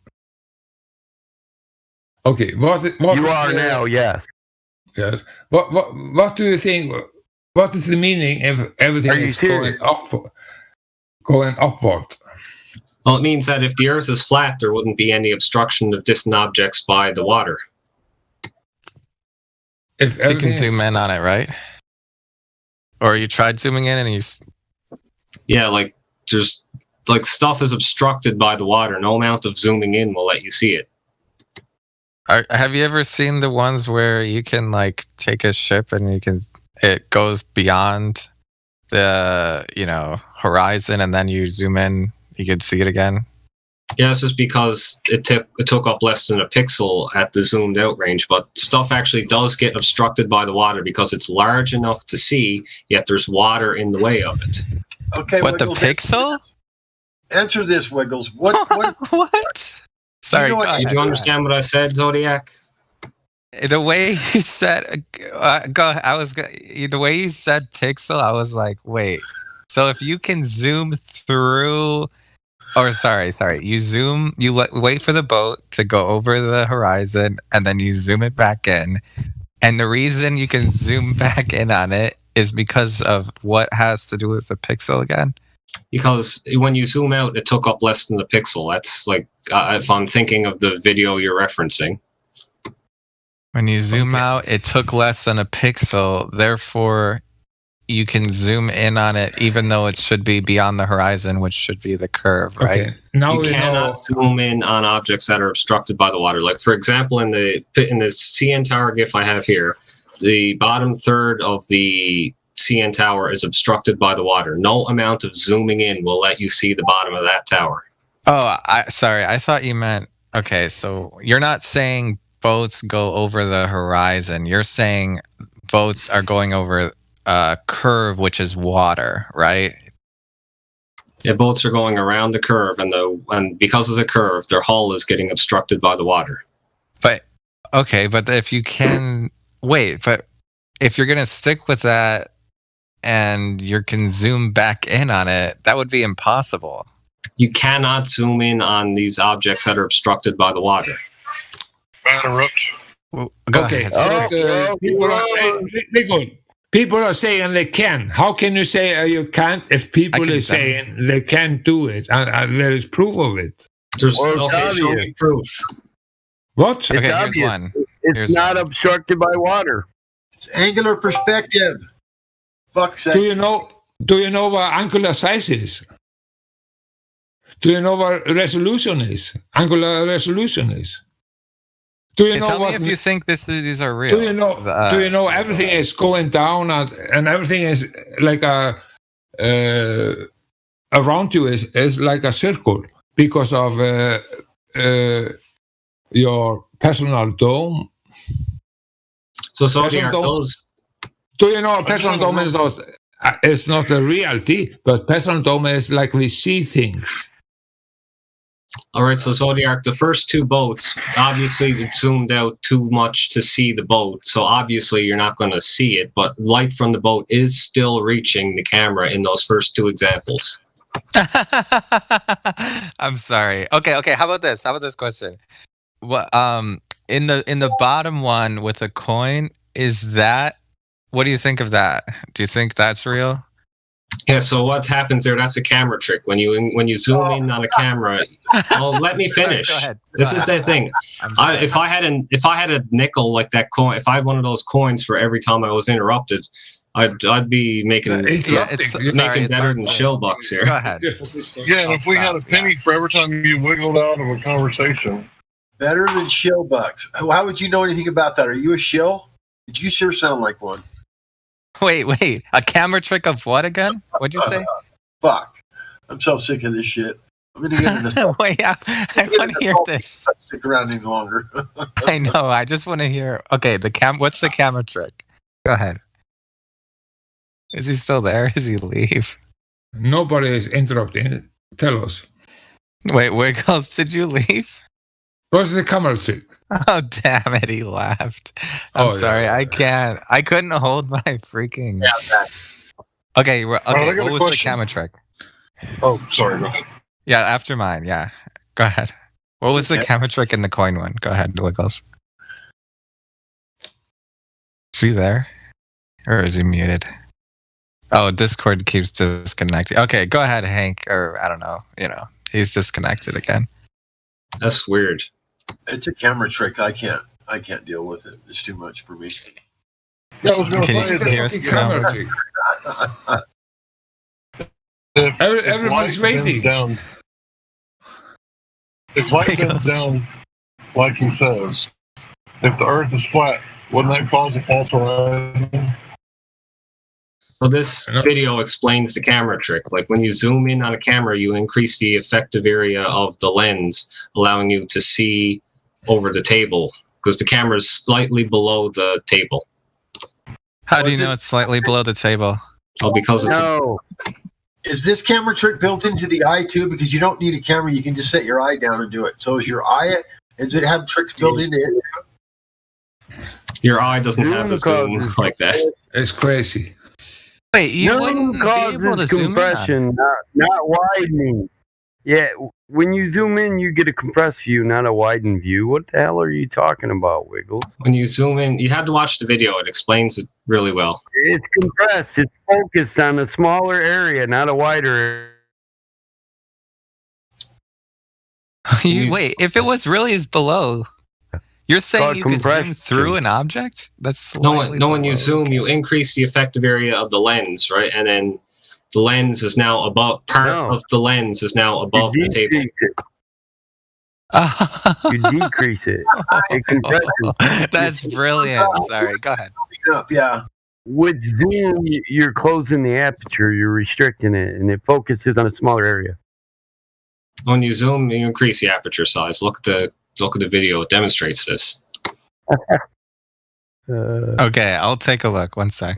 So, Wiggles, are you saying, so when can we ever see something disappear over the horizon? Because according to you, we can always just zoom in and we'll still be able to see it, right? No, not according to me. You won't always be able to zoom in and see it. I'm actually saying quite the opposite of that. I'm saying that the ocean obstructs distant objects, and no amount of zoom will bring them in. So how far does that have to be, like, for that to happen? You can use a curve calculator to figure it out. But wait, we've done that with the ship. I'm sorry, but I'm gonna give you citations on your boy is wrong. Aperture decreases with zoom. But we've done that with the ships where we're zooming in on a ship that's way past the point, past the horizon. And when we've done that, then you said, well, it's refraction, and that's why we can see it. So can we not see past the horizon, or can we? Oh, sorry, I was reading that thing that BattleMod sent me, but what was your question? Well, you said the horizon point, but when we've shown videos of things being zoomed in past the horizon, then you say, well, we can see past the horizon because of light refracting around the ball. So which one is it? Can we not see past the horizon, or can we? Well, you can see past the geometric horizon, but the apparent horizon, no, you can't. No, it's not. You just directly contradict. There's only one horizon. Yeah, most cameras have a fixed aperture, bro. You have to have a variable aperture to widen the aperture during zoom, and then it's still a widened zoom, so it still gets compressed. Well, BattleMod, I'd say just watch the video because he recreates Only the trick and certain explains cameras it. have well. variable apertures. Well, I'm not an expert on cameras or anything like that. I don't need to watch the video if So he's he doing it. recreates I know a it, so lot he about cameras, and demonstrates. if he doesn't know the camera, yeah, if he doesn't know the camera that was who created it, that GIF, the coin zoom. Maybe it was Einstein. It's all But so- it doesn't matter. So Wiggles, Sorry. so at what point can we not see things when they go past? You're saying the geometric horizon? When they go past the apparent horizon, then that's when, like when they Well, go you past the don't apparent. Well, a second ago you said when they go past the geometric No, horizon. you So don't. which one is it? You don't see them when they go past the apparent horizon. So what point is that? How far away is that for a given height? Like, how do we calculate that? It varies depending on the atmospheric conditions of the day. But do you have a way to calculate that so we could put something past that point and then see if we could zoom in on it? Refraction is a complicated topic. Wait. So how do we know what the actual horizon is? I got two questions. I've been waiting. Give me just a second. Go ahead. So you said the light bends down, right? Yes. Nope. So if the Earth is flat, the light's going to bend down horizon, causing the water to cut off the bottom of boats and objects in the distance. Correct? Light bending down does not cause the cutting off. Yes or no? Yes or no? Light bending downward does not cause the light. If the light bends down, it's not going to reach your eye. No, you just look up at a steeper angle and you will see the object. You don't understand what you're talking about, bro. I think you don't understand. Okay, so when so with the coin, the camera trick is that it gets bigger. The thing, whatever's inside the camera, BattleMod obviously was saying that it's supposed to compress. You're saying it actually something else gets bigger that allows you to see around something, even though you think that the camera is slightly below the table, right? Yeah, the camera is slightly below the table, and when he zooms in, he increases the effective area of the lens. Are you sure it's slightly below the table? Yes. And how do you... I guess, did he measure? I don't even know if he actually measured that in the GIF or in the video. Well, you can tell because the coin is obstructed by the table, so obviously the camera has to be below the level of the table. Oh, because... Wait, wouldn't that be assuming that on a flat surface, objects would not disappear from the bottom first? That you would have to assume that, right? Don't conflate this coin example with looking across the ocean. Those are two different. Those are two different things. No. I'm talking about if you're okay. So one possibility is that on the camera slightly below, right, and then the other possibility is that despite the levelness of it, you would have to assume that objects do not disappear from the bottom first on a flat surface as they move away, right? Objects. Can I say also, you don't need camera. You can use your own eye, and it's exactly the same thing will happen. So there's no camera. It has to be one or the other, right? Though, either it's below the table or it's what do you call it? Or objects can disappear due to angular resolution from the bottom first. Yeah. So, and the answer is the camera is below the level of the table. They have to be in the level with it. Because instead of I'm sorry, go ahead. Flat surface and light bends down, would this cause you to see it, or would it get cut off? And he like had like a hamster wheel answer for that shit. Think about it. All right, you're on a flat piece of paper land, right? Drawn out on a piece of paper on the margin, if you will. And light is bending down from distant objects. Going to reach your eye, or is it going to bounce off the ground in front of your feet? Oh, this light that goes up, like, just think about it, Hank. Like, if I'm you not have, talking about light going up. Like from Chicago to the other side, are you going to be able to see the street view? You're going to be able to see the streets in Chicago if light bends down over a flat level plane. Hank, light bending downwards. Down, and it's going to hit the water before it ever hits your eyes. That's not how it works. Acts like a lens. Okay, so the atmosphere doesn't act like a lens? Is that what you're saying? Okay, in principle, it's just about perspective. Everything that's going away from you will get smaller and smaller, and the angular size will get smaller and smaller. And of course, the light can change things and so on. But in the principle, it's just about perspective. 40 miles. The building is very small compared to 40 miles away, but you can still see the building because the atmosphere is stretching it out. Because as light travels over a large distance, it diverges in all directions, just like a laser. Right? You shine a laser in front of your face, it's very small. You shine it across the room, it gets bigger. You shine it across a larger room, the circumference of the laser gets even bigger. Same thing with the light bouncing off of the buildings. As it bounces off the buildings, it scatters through the atmosphere, bounces off the particles and spreads out, and diverges in all directions. Now, if the bottom of the buildings are diverging down, are you going to be able to see them?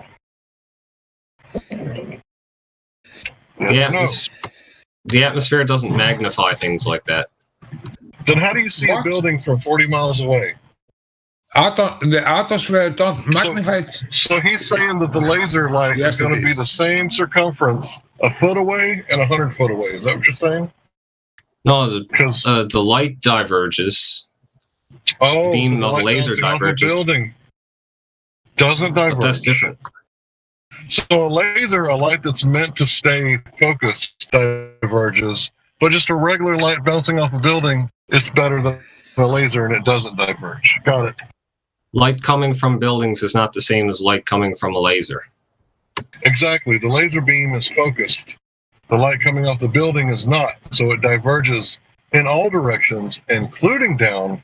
That's what's obstructing things. So do you have any... It's going in other directions. It's not in the line you're looking to. So that you cannot compare to it.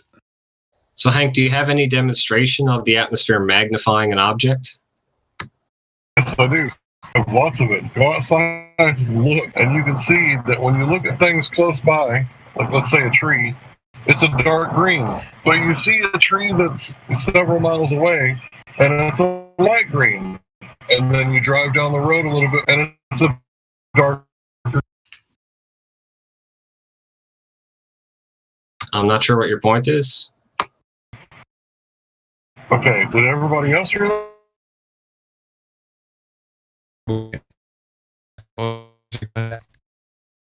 Oh, clear.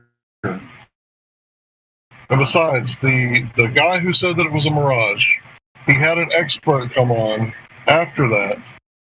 And the expert was some guy from some college, expert in his field. And he said that the atmosphere was acting like a lens. It's in Rob Skiba's video. Yeah, we know that. When you say the atmosphere acts like a lens, that's oversimplified. Accepted. The atmosphere is acting like a lens and magnifying things. Absolutely. And it's proven. How else would you see a building from 40 miles away? I mean, think about it. Building There's a citation. in Chicago from 40 miles away. Did you cite a source for me, bro? It was for, that one's for atmospheric lensing. Oh, okay. Thanks. I appreciate that. So, yeah, the one what's in Rob the question? Skiba's video, it's crystal clear. He said the atmosphere is acting like a lens. And then Rob Skiba started doing experiments with the sun setting with the lens. I think other people have done it too, showing that you can make the sun set with a magnifying glass, even though it never goes down. It's absolutely true, and the professional in the field said yes, it's true. And Flat it is Earth true. atmospheric lensing is a phenomenon with no. Sorry, go ahead. No, listen. Atmosphere and magnification in the atmosphere is absolutely fact. And therefore, you see the sun in the same size also because of it. And if you really go through it, you will understand it. And people in the field, professional that's doing things like that, they are tested, and it is true. And we know it is true. Because we have got through it, we have looked. Okay, well, don't you need it to be a one to see? What do you call Can it? I get a second? Yeah. My go ahead. second citation is from the Department of Physics at Columbia University. It's a scientific paper on atmospheric lensing. So you want to laugh at the first one. Yeah, because did you see what the conclusion of the first one you said was, BattleMod? Well, it's just a citation that there is a reference. There is a scientific premise called atmospheric lensing. Now I'll give demonstrations and PDFs on them. There's multiple sources I can cite from. I think the citation, the very first one you gave, was it said it's not a credible hypothesis. That's your very citation. You know why I did that? So I could lead you into, well, the Department of Physics in Columbia University says it is. Is it funny now? No, flat earthers are using lensing to mean something that it doesn't mean. Read the paper. I'll have to read it later. The first one's just some dumb article from some dumb author. It's not a scientific paper with an abstract. Out of lensing and out of magnification and the atmosphere and everything, it's just a fact. It's nothing you can say anything against because we know it's a fact. If you don't know this a demonstration of it? Or, well, he already posted one, but isn't this atmospheric lensing, or is that something else? With the runway? Or oh yeah, it could be covered in lensing. Yes, all distortion can be. Because lensing is the main. Okay. The major, the minors of it are refraction, distortion, miraging, So they're all under categories of lensing. So the easier way to understand this is the easier way to understand this is to think about ray tracing like this. Imagine to read rays. a citation and not listen to some guy on the internet that has an agenda, right? That's what we don't try to convince people. We give citations. So you ask for them, but I never see you give them. It's one thing you could do to better your game is give a citation for every principle you have. Well, I just gave 2 examples of evidence back there. Like I gave an example of the Did I ocean. say example? Did I say example? No, you said citation. Yeah. Paper Okay. on the premise, experimental scientific demonstration, a study. I mean, it's as if we lost the value of what a citation is. If I'd have gave your examples as a citation in college, I'd have flunked. So if you want citations, go to MC Tunes webpage. He got loads of citations on measurements of the radius of the Earth's measurements. He is nothing. Who is Bro, he? assume I haven't been to Mick Tunes is nobody. Assume I haven't been there. Now, have you been to his webpage before, and have you looked at his citations? Yes. What the fuck did I? Are you really this slow, or do you work at it? What did I just say? didn't Assume I understand haven't what you been said. there. The most symbol I can. There in reference to go to his page. Are we in the same conversation? Your mic is a little bit hard to hear sometimes. So you've been to MC Tunes page. You cannot use him because he knows. You cannot use it because he has no credibility. Yes, I've been there. I'm not going to argue credibility. Any man could perform science if he sticks to the method. So if you want citations, if I want citations, I'll go to scientific departments or papers. I won't go to McTunes. We've already covered that. well, McToon has citations to scientific papers. Oh, I know, and he cherry picks portions of them. Cherry picking is where you take one part of the paper and you leave out the entirety of the rest of it. It's not where you choose a certain paper. It's where you cherry pick from the information in one source. And you don't show the entirety of it.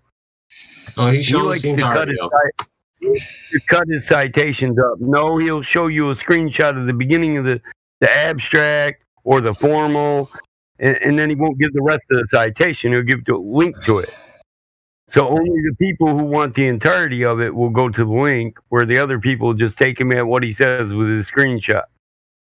Well, he talks about the dude, I know what he talks about. I've slapped him around like a hoe many times. He talks about He the does the abstracts. same crap you do. You try to grandstand on the citation. I'm the authority on refraction in here. When you don't even understand, if you're going to assert that light bends uniformly down through the atmosphere, you're going to have to show the ambient conditions that would make that true. Demonstrate it. You can't give a scientific demonstration, citation, anything that says light uniformly bends through the atmosphere, and we know it because we did this. Well, sometimes it bends in just the image gets distorted. Sometimes I agree that happens. Well, you guys apply Snell's law to it, but Snell's law is where light passes from one isotropic medium into another. It applies to two isotropic mediums and how to quantify that. But you apply that to one medium, and it's illogical. What I do is it's the same idea. Varying densities doesn't equal. It's not. Varying densities does not equal differing media. It's the same media. You can approximate the. But we don't take every. Glass is not consistent or uniform properties in there and calculated by all the varying densities. inside the glass. Glass is one media.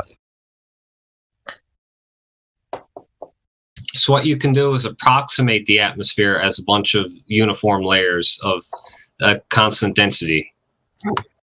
Well, Don't you have to measure it though to be absolutely honest no, and like The accurate? atmosphere. you just say whatever you want. So people have measured the density of the atmosphere, and Yeah. Did it, Well, did we it go can look up down? the refractive index, bro. Why would we need your approximation? We can look up the refractive index. the refractive index of the Does your atmosphere. Yes.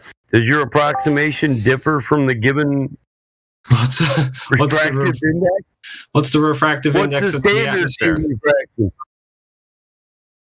You've never looked at it, but you're talking about approximating it.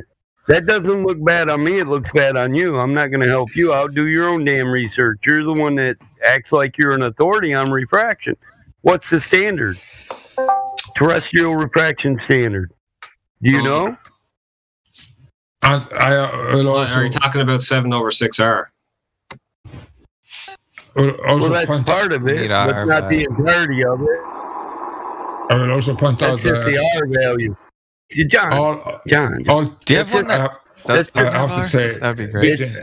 We have to talk together, all together, all together.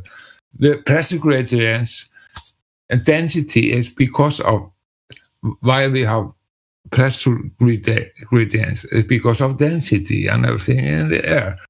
Because of that, there is different pressure. It's about ambient conditions. Yes, and everything you're talking about is in the whole thing we are talking about is all things together, and everything is pointing to flat Earth reality. And you are in the corner. I gotta go ahead, Wiggles. Did you want to respond to that? Nicholas, you're in the corner. Do you know why you're in the corner? Because it's dense. There's two basic facts that I know that prove that the Earth is not flat. Everything is against you. The density, the pressure and pressure gradients, and the light. How are they against distance, me? The distance Don't is. use that word anymore. Facts. The Don't only use that word. possible fact that could be against it being flat is you having a measurement. We need a direct, yeah. We would have to. John, Is there any direct Get a measurement? direct measurement? Yeah, we need. I have observed that distant objects are obstructed by the ocean. So you have white swans. Thanks. White swans. More white swans, yes. How many black swans does it take to invalidate the idea that they're only white swans? There's no black swan against the globe Earth. Blah, blah, blah. Yes, there is. Okay, name And one. you already know what it is. Why do we see the horizon at 10.1 miles? Because light bends around the Earth So at you that. don't have a geometric. So you don't have a geometric horizon to look at. Yeah, the The horizon black is swan apparent. is just to the black swan is just to point out you have no R. Where's your geometric horizon if it's always refracting? You can calculate it, but you don't I really didn't ask for care. calculation. We want a direct measurement. That would require taking a straight rod of about 3 miles at a 6-foot observer height on the water, and it's Why'd just you giggle? impractical. Why'd you giggle, Wiggles? Because it's impractical to measure Oh, the okay. distance to the Goodbye. geometric.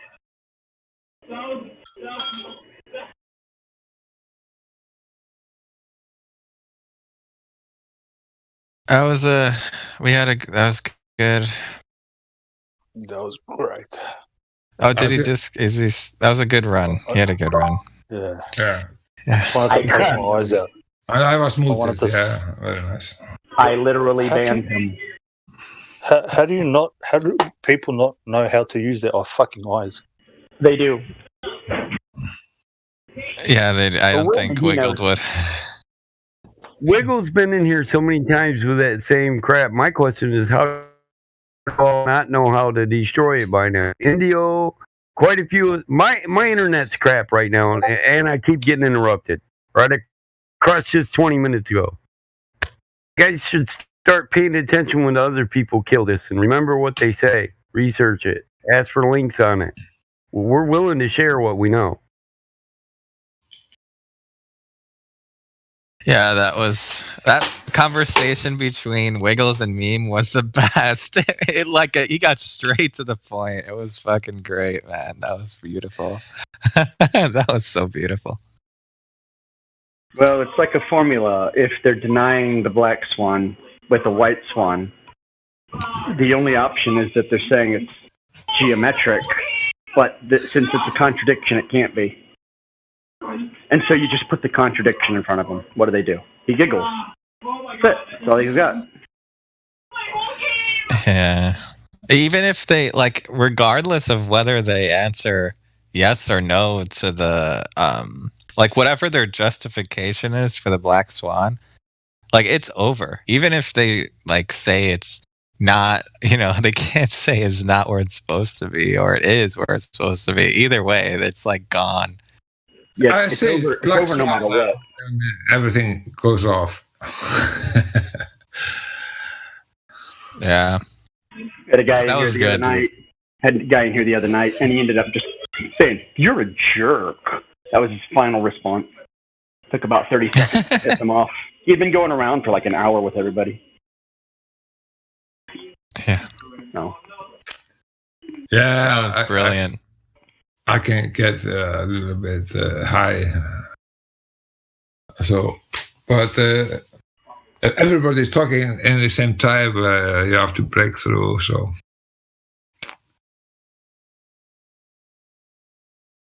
but right. if you really want to take someone down in this situation, bring up the black swan. Yeah, you're not trying to. I'm not trying to prove anything with the black swan. I'm just trying to point out. I'm trying to get them to commit to a contradiction.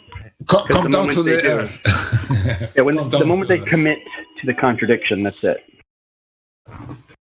Yeah, just to the reality.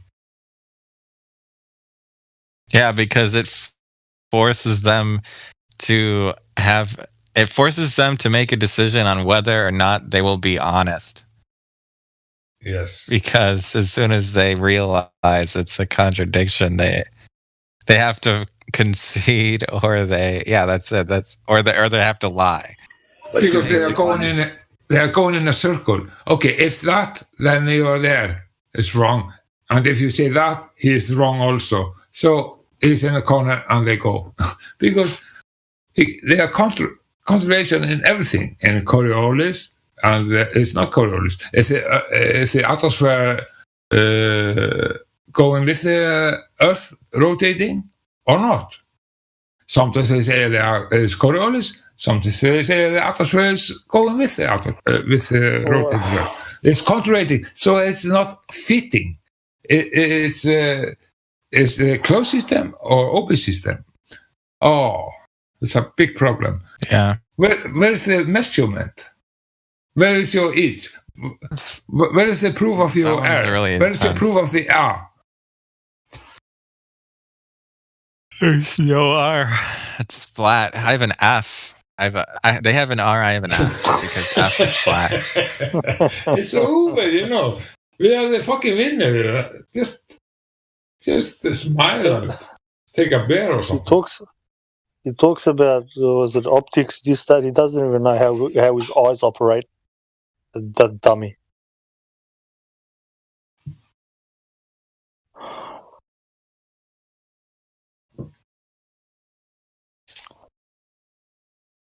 Nobody is winning over us. We are the winner. And the winner It's takes. not about winning. It's about not being. Of course, it's a retarded. winning.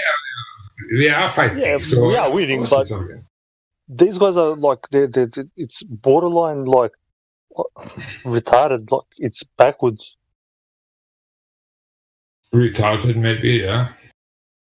Maybe every war is retarded. Every war is retarded.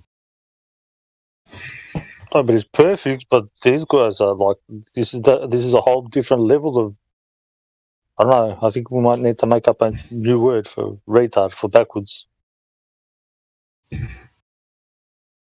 Yeah, we can use a lot of more arguments if you really deep down to it. Radar, every light goes always in straight lines. We can prove, we can use light in all forms to prove flutter. Radio waves, microwaves, mirrors, whatsoever, lasers, yes. Light proves flutter.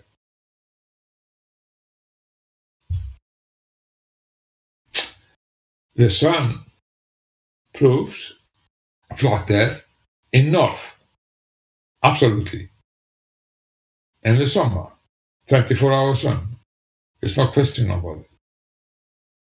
I found it. I posted the link. 120 seconds left in the video. We have a lot of video about from it. There are a lot of video we have to take. So that's the professor from Notre Dame, right? The professor of light, optics, physics, or something. I can't remember. I didn't hear you. It was very bad sound. Hey, can you repeat that for Johnny? I was citing my source. The source was the professor from Notre Dame. That the atmosphere acts like a lens. I did a timestamp. Notre Dame. Yep. And these people would know because they are the ones that watch the lights in the sky. And Notre Dame used a different, it's called a different way of looking at the stars. And? Well, that's how he made his what's it called, that book that he left supposedly like 500 years after.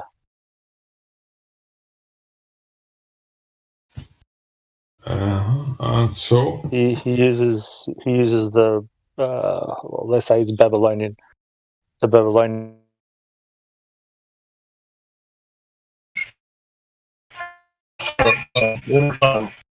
See, everybody's saying that the light bends down, right? But the professor says that the light bends up, and then it bends down.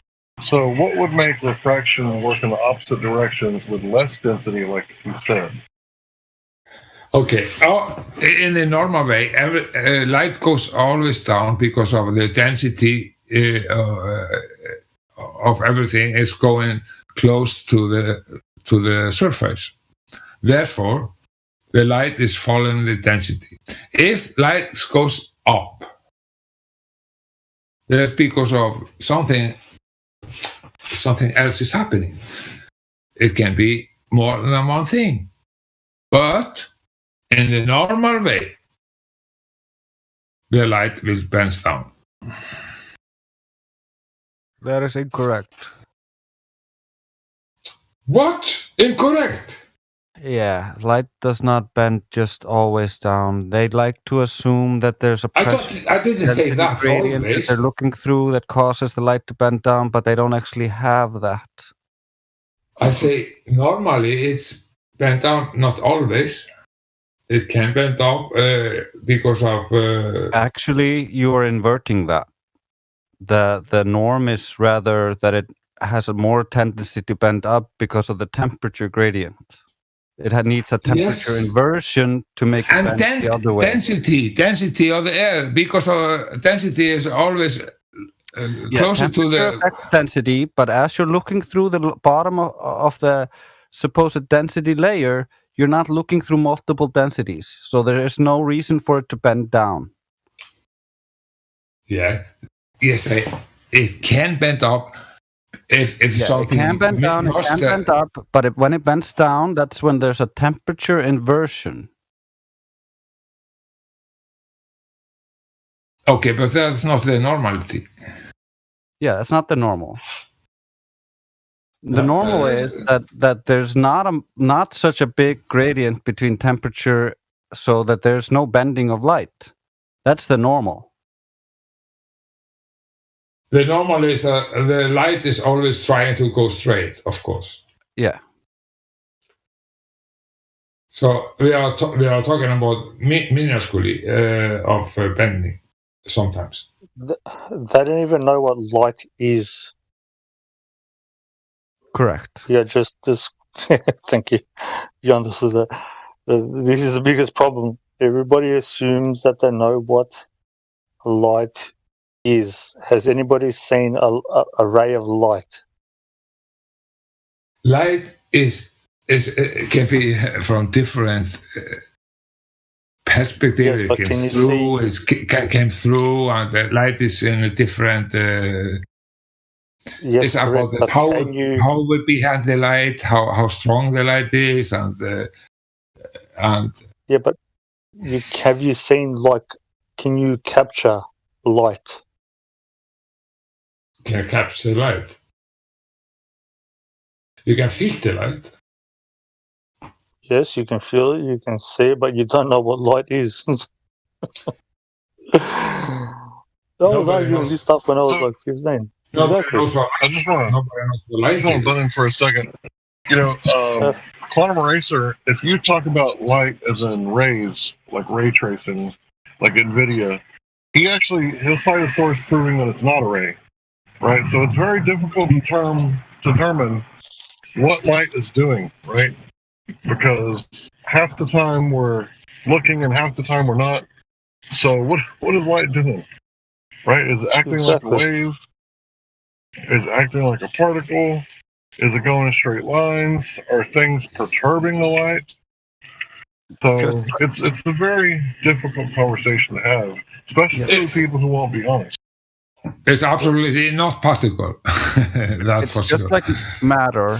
It's really hard to define. So they can't really define it properly. Like all of reality is pretty amazing, and they want to quantify it into non-amazing terms. Well said. Beautiful. They want to shrink everything down to this whatever material or whatever way. I will mean Something has to be. a light is an electronic function activitet in the material directly. It's constant, but it cannot drive so long if the power behind it is not strong. So it's about the power and the light source of the power. Also, what is behind it? If there's fire, it's not great. It has no signal. Fire has no signal. It's just a light that's going in all directions, almost, because fire is so. It cannot make signal. But if it's inward light, blue light or red light, light is everything you can see. Everything, all the colors you have around you has the light. Is the light. You cannot see if it's red, yellow, or black or something. Black. Hello. Is also light. I'm saying the power behind the light. There is no particle. There is no photon or something. It's electronic. What about the photoelectric effect, sir? What do you make of that? Going through materia, cable or ether. It has to have medium to go through. What do you make of the photoelectric effect? You said it's not a particle. But what It's about not the particle. photoelectric It's effect? Then how do X-rays work? It has function like a wave, but it isn't wave, but has the same function as a wave. because it has to go through the medium, and the medium is the ether. Hey, Johnny, have you heard of the photoelectric effect? Have you heard of that before? What do you say? It's called the photoelectric effect. Oh, have you heard of that? 4 years ago, I don't remember. Can you tell me about it again? Okay. Yeah, Hank Hill, are you there? You can tell him. I just wanted to ask him if he knew it. I've heard about so it when 4 years ago. So tell me about it. So when light hits the X-ray paper, it makes little particles, right? It doesn't hit like a wave, right? So with the double slit experiment, it acts like a wave, but it's a function. So it's not actually a wave. Like I said, Wait, do you like it actually? So you're able to see the photons themselves, or you just see the effect? The effect. You can't see the photons. The effect. Okay. You see the Yeah, that's where I can't. Yeah, I would say it's probably like. Well, then, why are you saying that you can see the thing when you hits the paper? You're saying there's particles, right? Or you see dots, or what? What do you see when it hits the paper? Random. You see with a little spot where it landed. Spots. So like the it's little not, dots. it's not photon. It's not. It is not photon or particle. Okay. We don't know exactly what it is. Yeah. Oh wait. So like the shape of the spot you're saying is a dot. Yeah. Actually, it does say particles. Electrically charged particles. It's electrically charged particle. That's a photoelectric effect. We observe particles. We observed electrically charged particles. And generally it's on a metal plate. No, it's not particle. It's something else. Excuse me, I'm telling you the definition of photoelectric. And it's usually defined as an injection of electrons. Okay, it's wrong. Okay, well, I gave you a link so you can read on it. So a secret title it isn't that. It's something that we are not. It's demonstratable. Well, the thing is, you can actually track the particles. So yeah, you can demonstrate this, but you can't demonstrate a lumifluorescent ether. Yes, we can. There is. We can. I've got a question. Yeah. I haven't read that. I will though. But I'm not. When they do that stuff, when they emit whatever they want to call it, the electrophoton thing, does that come out consistently, or is it stop and start? Yeah, so the reason it's such a contradiction is they'll emit like one photon or electron at a time. So they shoot one out. If you put a detector by the two slits, the detector will show that it went through one slit or the other. It'll show each particle going through one slit or the other. It's not particle. So who's the idiot that doesn't understand how light works? Well, I'm trying to explain why it's a contradiction. Because you can track the photon and you will see that it went through one. You can tell it went through one slit. And then you can track when it hits the piece of background or the paper. But the contradiction is, if it only went through one slit, then you should see just a two-slit pattern at the back of the wall where it hits the paper, because it either went through one slit or the other. But what you find is when you plot where the points hit, you get an interference pattern. And the only way to get an interference pattern is if you shoot waves through both of the slits. Yeah, because well picked up. Because of, like a wave. Yeah, because a wave will interfere with itself, and it'll cancel out, at some points, and it'll amplify at other points.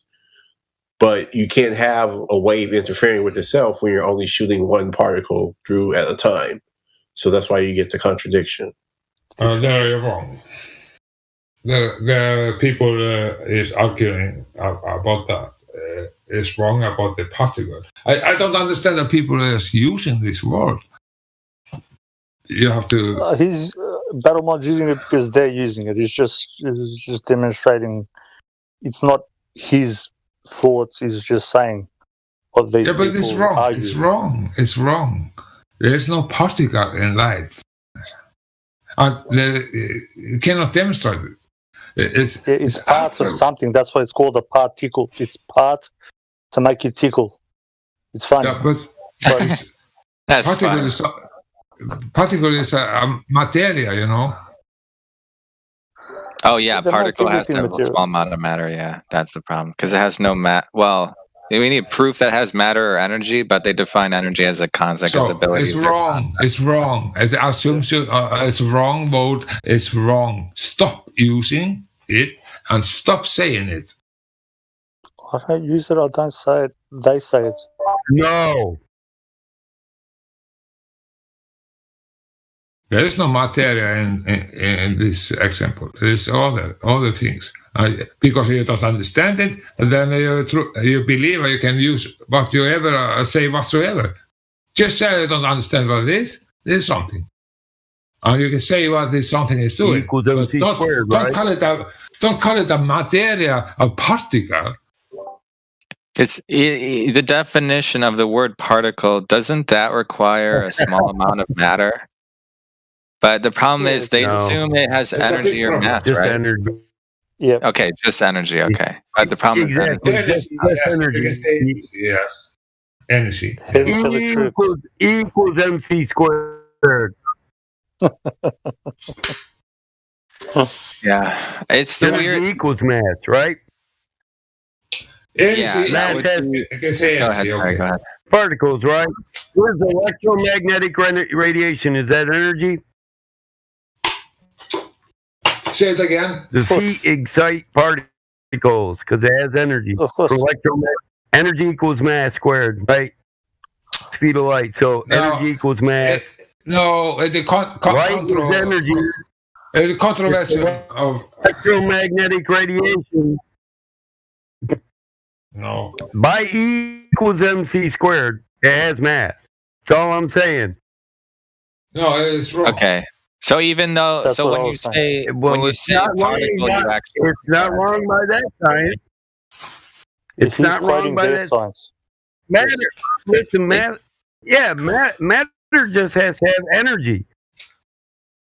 Mass and energy, you don't know all about energy. You don't know about all energy Johnny, in the universe. Johnny, No, John, he knows. I know about He's the quoting science.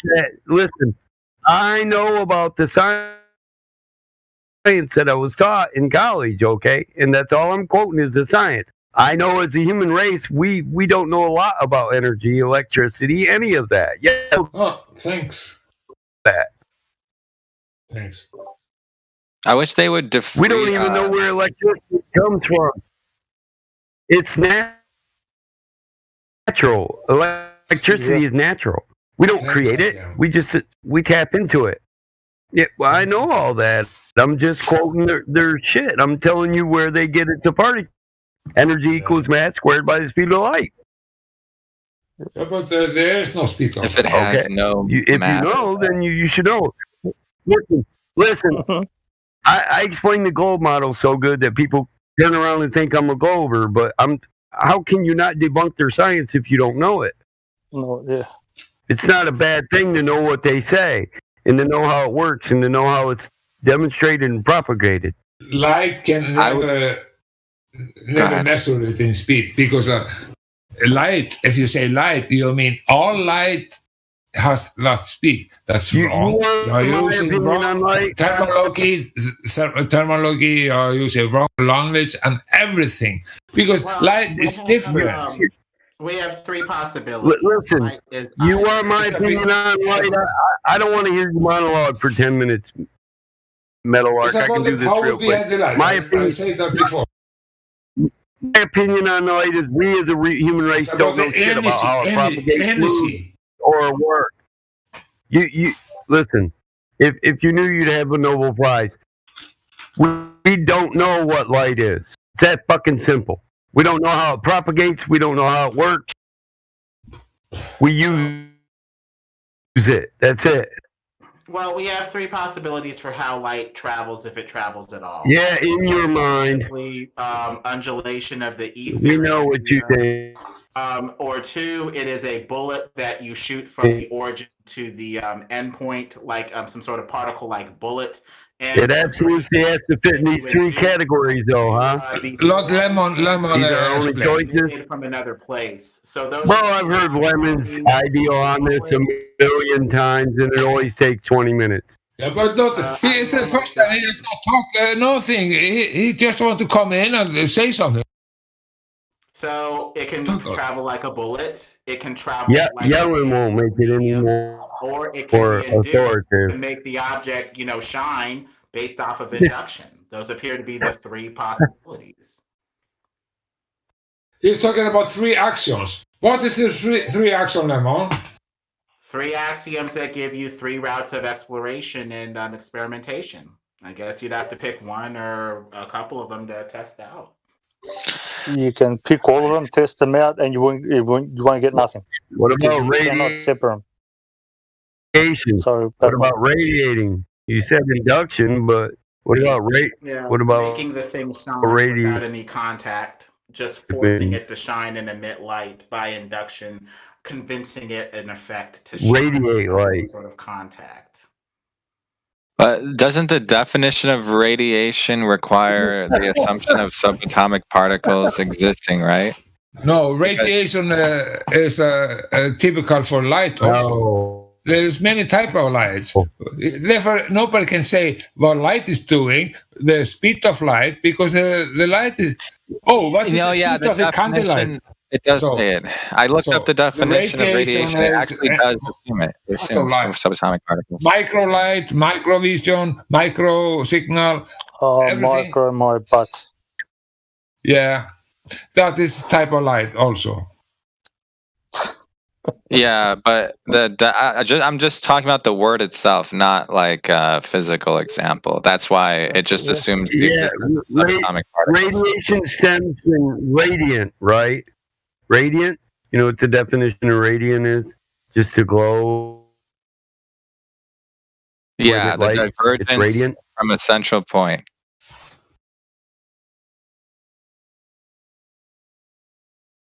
I think nobody knows what light is. That's the problem. Everybody think they know what they're talking about. And I agree with that. They know the speed of the light.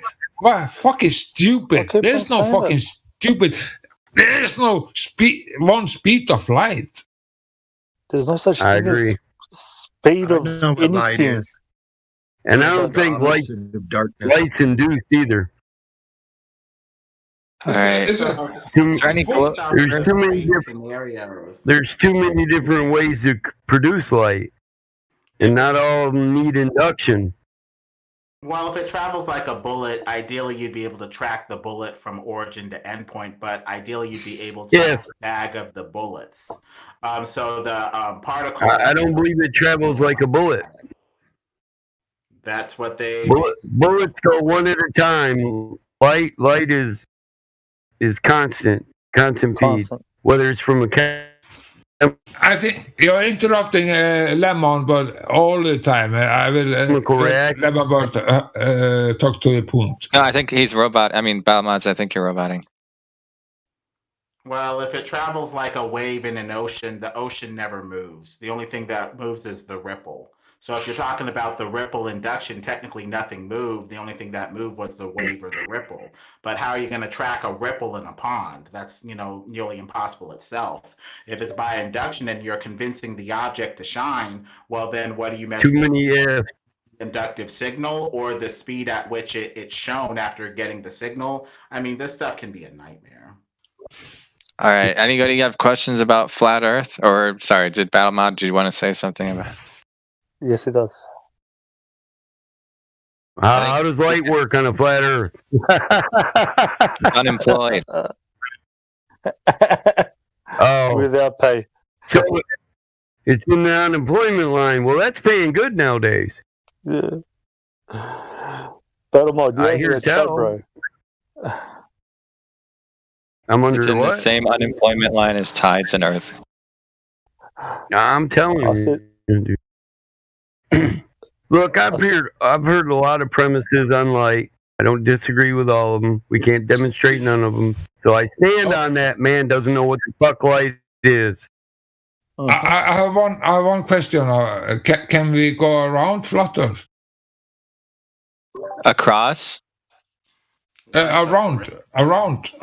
What you mean? Why around? You're assuming it's a sphere, right? Or across it, right? Because across would be over a flat surface. Around what? But if I'm in China, can I come back to China?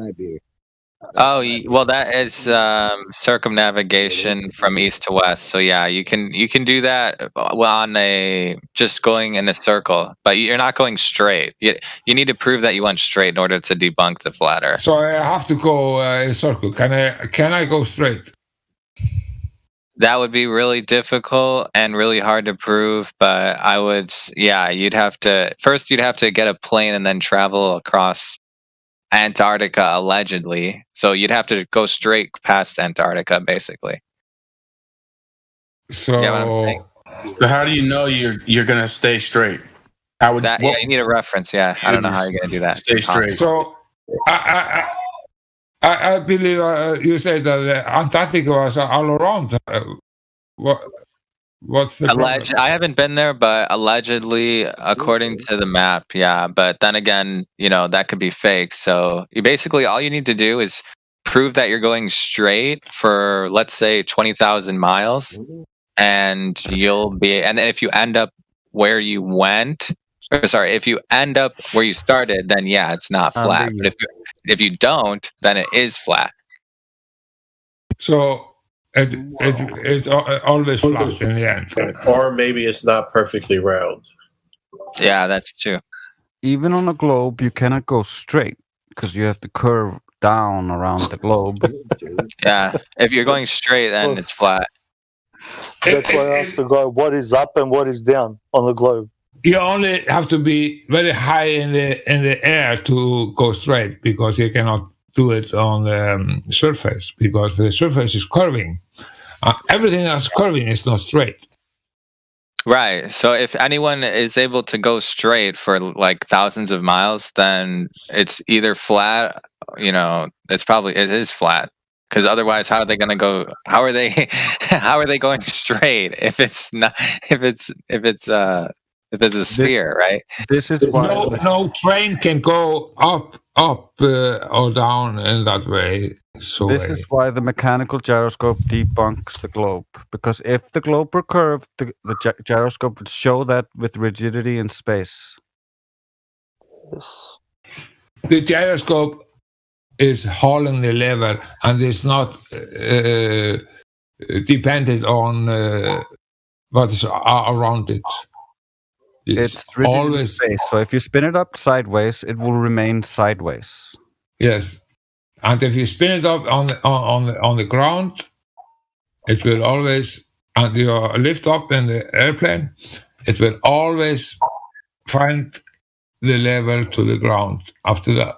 Doesn't that always depend on the calibration? No, not if there's a mechanic. Yeah, it does depend on the calibration. You can calibrate it so it's off. But if it is about the ring laser, you have to calibrate it. For the airplane to know when it's level, it's calibrated when it's level. Yeah. They calibrate it on the runway. On the runway, the spinning top on the runway. I wouldn't need to have a plane. I would just need to drive like 100 miles. And then after 100 miles, if it's still like perfectly level. Then, Well said. Yep. I prefer. Well, true, I'm asking. I'd say No, you're true. right, bro. Oh, you just need a glass of not glass, a pool of water, and then You have to understand why I'm saying it. They're calibrating it in that way. They're spinning it up on the ground. They are taking it from the runway. Therefore, it will always know where the reference point they take from. yeah, if you're going straight. Yeah, are you saying if you're going straight? But if you're going straight, then you already it automatically debunks the globe. All flights is going straight from point to point. Oh well, then the Earth is flat then. Yes. So there you go. That's why It'd sailing probably be harder is to an move. art. Go ahead.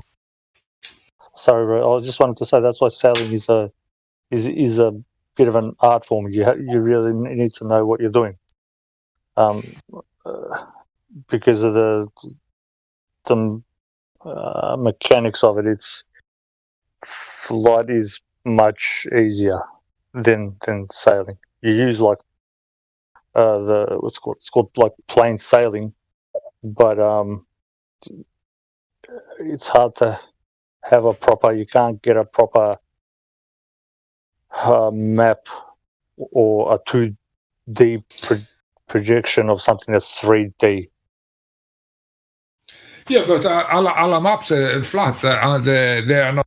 Of course, we don't need it. Our maps is local. Our fishing ships is using local maps. All ships is using local maps for all the maps. Maps to maps. We change the maps. We take all the costs on the table, and we are using local maps. And that's absolutely flat. And we have to take in the decoration of maybe 24 degrees, or in other places we have to take maybe 11 or something, It depends where you are in the world. In the north, like in Iceland, we have to take 24 from everything. But the maps is accurate because it's local maps. But there is no maps of the whole world. Because yeah, no, that's what I'm saying. That's what I was trying to say, because sailing is hard. It's an art form. You know, when you're at sea, it's different. Yeah. There is perfect local maps, but there is no maps of the whole thing. And they are manipulated many between Canada and Russia and so on. And Greenland is too big, and between Russia and Canada is wrong. There's wrong here, wrong there, wrong there, and in the middle of the ocean of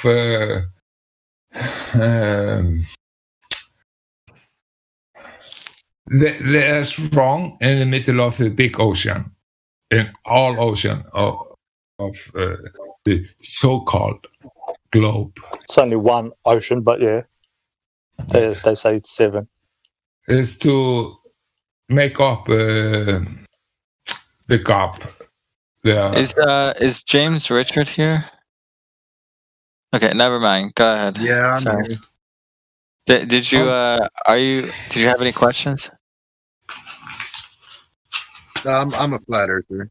Oh right, okay. But never mind. I'll just say this: when it comes to maps, couldn't somebody hand you a very accurate map, and you're just confined within it? Yeah, and I was talking about it, right? How it is. Yeah, James is an OG flat earther back in 2015. Well, one of the problems I have with flat Earth is how people say gas behaves without a container compared to how it behaves in a container. Like if it's next to a vacuum, or just without, not including the vacuum part, right? You're just talking about the with or without the container. Yes. Okay, yeah. I don't. The only reason I think there has to be one is because if there wasn't one, like there's a vacuum. Like whenever you open a vacuum chamber, you get what I'm saying, right? It goes in. It doesn't just stay there, right? Yeah, but the issue I have is if the Earth is flat and if we're in a container, then that means every gas we've observed has been in a container. So we have no way to say how a gas would act without a container. No, we are living in a dynamic system. It's going that makes in a sense. circle. I got what you're saying there, because we would have to assume that, well, the problem is if you break it, well, the reason they think they know how it happens is because if you break a container that has gas inside it, it escapes. I think that's the reasoning. But I agree. If you're saying if you're saying even if you break the container, it's within a larger container, therefore you still don't know what it's like, then I agree with you there. So yeah. Oh, it's all about pressurized gas. I will tell you We everything only have about it. pressurized gas. Well, because anytime I try to give an example of using a localized container, people say, "Oh no, you put it in a container, so that completely changes how the gas acts." Well, then, if all of our gas is in the container, then that example doesn't really pan out. Yeah, but it still doesn't change the law that gas needs containment. You forgot. It's not about the gases. It's about the gas pressure. But if every gas you observe has been in containment, how does it behave when it's not in containment? We don't know. Exactly. Show us when that happens, then we'll talk about it. Yeah, we do. No, I'm saying you're saying it acts differently. We do know. If the gas pressure without containment, whatever's around it, right? If it's a lower pressure, it's gonna go into it. It's gonna. No, he's not saying that. He's saying if we assume that. No. He's saying if we assume that we're in a container right now, and we try to we're in a demonstrate container within a container. I understand what he's saying. If we're in a container within a container, we have no idea how gas works without a container, but we do. Right. In order to have gas pressure, right? Pressure. You have to have a container. How do you know that? It's not just container versus non-container. High pressure versus low pressure. That's whenever we try to. Okay, this is why I was thinking. I'm a flat earther, but this is why I was thinking this, because when people give gravity examples, people say, "Well, we can't do these gravity examples because everything we ever observed has been under gravity. So you need to give an example of operating outside of gravity, and then you can't because technically gravity is everywhere.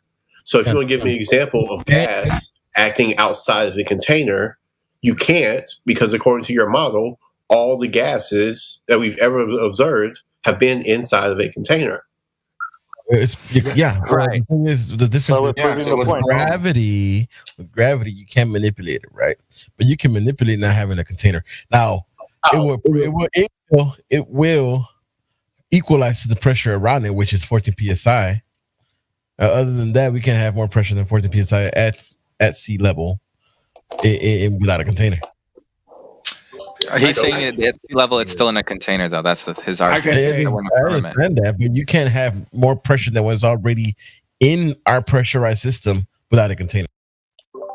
You can have a temporary gas. Go ahead.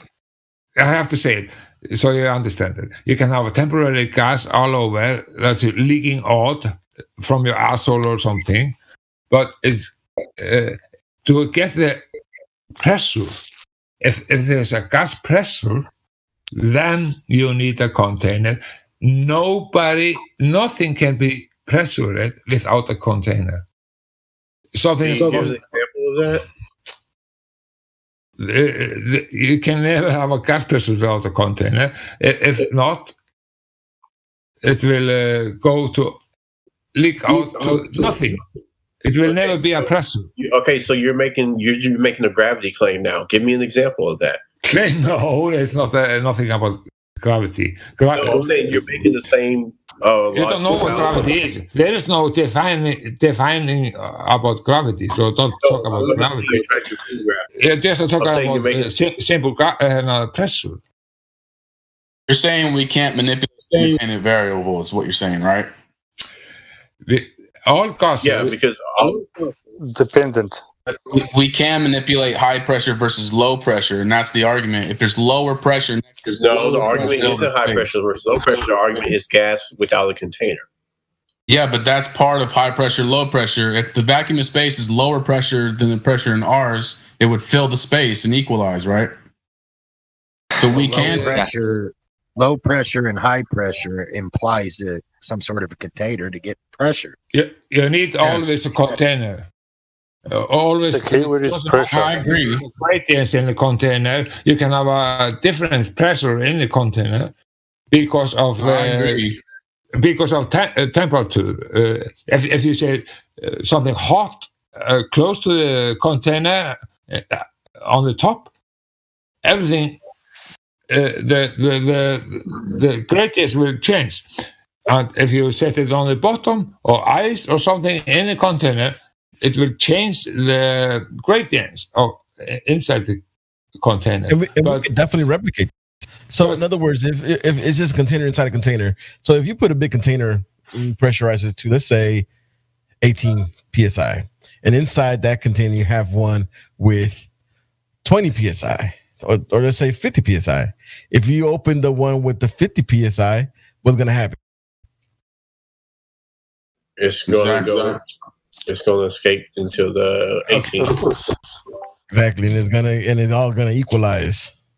It will equalize in the way what is happening. Okay, well, in your example, thermodynamics. Hello. Well, hold on. So in your example, before you open that container, is the pressure 18 psi everywhere outside of it?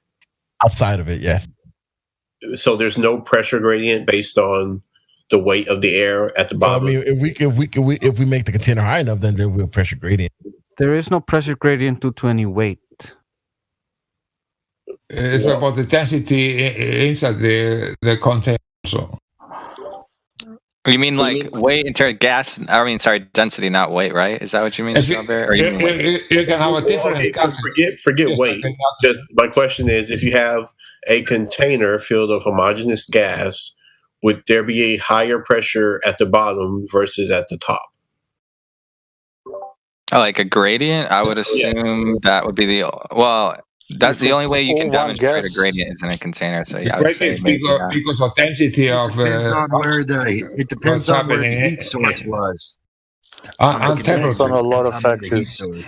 Yeah. No, gas, heat source. No, a homogeneous container, all the same temperature, all the same gas. It would just be one density. So there's. I would assume not, right? Because it's only one density. Yeah, if it's only one density, well, I guess there might be other factors, but I would assume there would not be one. I mean, not be a gradient. Depends on how high the container is, where you can actually. It depends on the actual. But according to not all of you, but according to people who say there's no density gradient, it wouldn't matter how high the container is. If it's all the same gas and all the same temperature. If there's continuous introduction of gas at one side of the surface and it was a big container, yes, there would be a gradient because it might try to get homogeneous, but it'll never get to that state because there's continuous gas being introduced at the surface. Also, when you have a really tall container, you run into a problem with the temperature gradient. The temperature gradient is inescapable. Absolutely, yes. Try to isolate it, and it is impossible. Yeah, if you take an air compressor, if you take an air compressor and you heat the bottom of it, you're going to get a pressure gradient within it, right? But you will not get that gradient without the pressure to begin with. So basically, the conclusion is when you put gas, no matter what density it is, and no matter if the entire thing is homogeneous or not, and no matter what the temperature is, there will always be a gradient inside of a container, I'm assuming. Is that the argument? Well, I would say that there would be within the, I guess, world we live in. Because if you have a air compressor in your garage, and it's sitting next to the wall gets heated up from the sun. So that side, you'll get a gradient within the temperature or within the container from the temperature. Like no matter where you are in the world, it would be hard to not have a gradient. But first you must have gas pressure to get a gradient. Yeah, so it's really hard to control all the variables to make a gradient-less container, although it's possible on a small scale. And I'm saying it's not possible because I'm saying that due to the weight of the air or the density, however you want to look at it, the bottom of the container is always going to be heavier than the top. Yeah, that doesn't work. If you take really dense gas that's more dense than the air and you put it in a bathtub, it won't stay there. It will diffuse into the air and leave the bathtub. His original question about the problem that you had with gas pressure without a container was that we're assuming we're already let's take out the assumption of whether there is or is not a container. Okay. Now, is there any problem if we don't assume that there is a container, then and we don't assume that outer space is real, right? And we don't assume that there's a vacuum. Is there any problem with the gas pressure without a container argument, or is that still part of the problem? Because that was the original law for a reason, because it's observed in 100% of examples. So if we see it break that law, then we can say, hey, maybe it's not a law. But until we see that law broken, we could say what if all day. Wait, I mean, Strawberry, go ahead. I was asking Strawberry. No, what I'm saying is because we do see that law broken, because if you have a container full of homogeneous gas, even though the gas, quote unquote, is supposed to try to fill and rush into the low pressure area, you will have a differential pressure within that homogeneous gas, and it will stay there. No, it is constantly moving because of temperature differential. And gas expands with more temperature and contracts with less temperature. Okay, but we're keeping the temperature the same. So that's where that pressure differential comes from, that you're equating to some imagined weight of gases. You're treating gas like a solid, it sounds like. Even if you control for the temperature, there's still a pressure. No, that's not true, because you all just said if we put a denser gas, just by saying that the gas is denser, you're saying that it's heavier. There are different densities of gas. So gas can fall apparently in air or rise in air relative to the different mediums. But the property of gas is that it moves randomly freely in all directions, not just with a vector of down. Therefore, it diffuses up into the air and leaves your bucket. We cannot store dense gases in buckets because it will escape. Right. When you're trying to use that density argument, you're not realizing that the whole argument about that is the medium itself. But the gas is the medium. It's not in the medium. It is the medium. So it's not going to fall based on that. It's going to do what gas does and fuck off and go in all directions. Hank Hill, did you have something to say? Okay, never mind. Okay, so what was the question, Strawberry, really quick? What was the original question, just to reiterate? My original question is, it seems like anytime we are examining this gas acting in a container, that we're saying, well, there has to be a temperature difference. There has to be some outside factor that's going to be acting on this container that we're talking about, and that is why we're always going to observe a pressure difference inside the container. I'm saying even if we control the pressure, and if we control all these different factors that inside the container of a homogeneous gas, there would still be a pressure gradient. Let's see that. So that's just real interesting, quick. but let's see that. Yeah, just real quick, I wanted to say, you guys are making this really difficult. It's so simple. Okay, so define steak, prime cut of meat from a cow. So while I'm eating the steak, do cows exist? And after I'm done eating the steak, I have to kind of lay back in my chair and take a breather, right? Does the container exist? What's the definition of gas pressure? It's that simple, guys.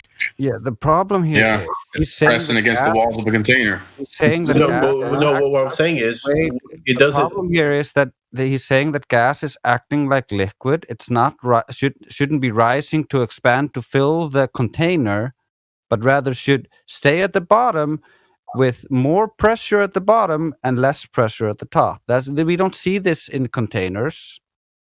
No, I'm saying exactly the opposite. I'm saying you all are making that claim because we're saying gas. So does gas and solids act the same? And expands to fill the available volume. Okay, so this I think the problem is his original question was, how do we know how gas behaves without a? No. My issue is in this container. If there was a temperature difference, if there was some sort of other difference, then the gas should expand to fill that, and then the pressure should equalize. There should never be a pressure gradient for an extended period of time in any container, because the higher pressure gas. I told you already, Charles's law. If there's greater temperature at the bottom or less temperature at the top, which is always the case because of the temperature gradient, you're going to have some little bit of gradient, and that gradient can be either sharp, which means there's a lot of heat at the bottom and a lot of cold at the top. And people have tested this. People have had heaters at the bottom of the chambers and ice cubes at the top. They have tried to make it more extreme, the gradient, and they have tried to invert the gradient. But then the question is, why would there be a persistent temperature gradient in the absence of ice or heaters? Wouldn't that also equalize by the second law? There's heat in the ground, and it's cold above. Okay, but what if we isolate our container from thermally? Like, what if we wrap it in, say, some kind of insulating foam? Yeah, that they don't know the the ground cause from of the affecting it? temperature gradient. That's one of the issues. But a persistent temperature gradient without inputting energy into the system seems to then violate the second law. No, it's not reaching a state of maximum entropy. Wait, say that again one more time. What violates the second law?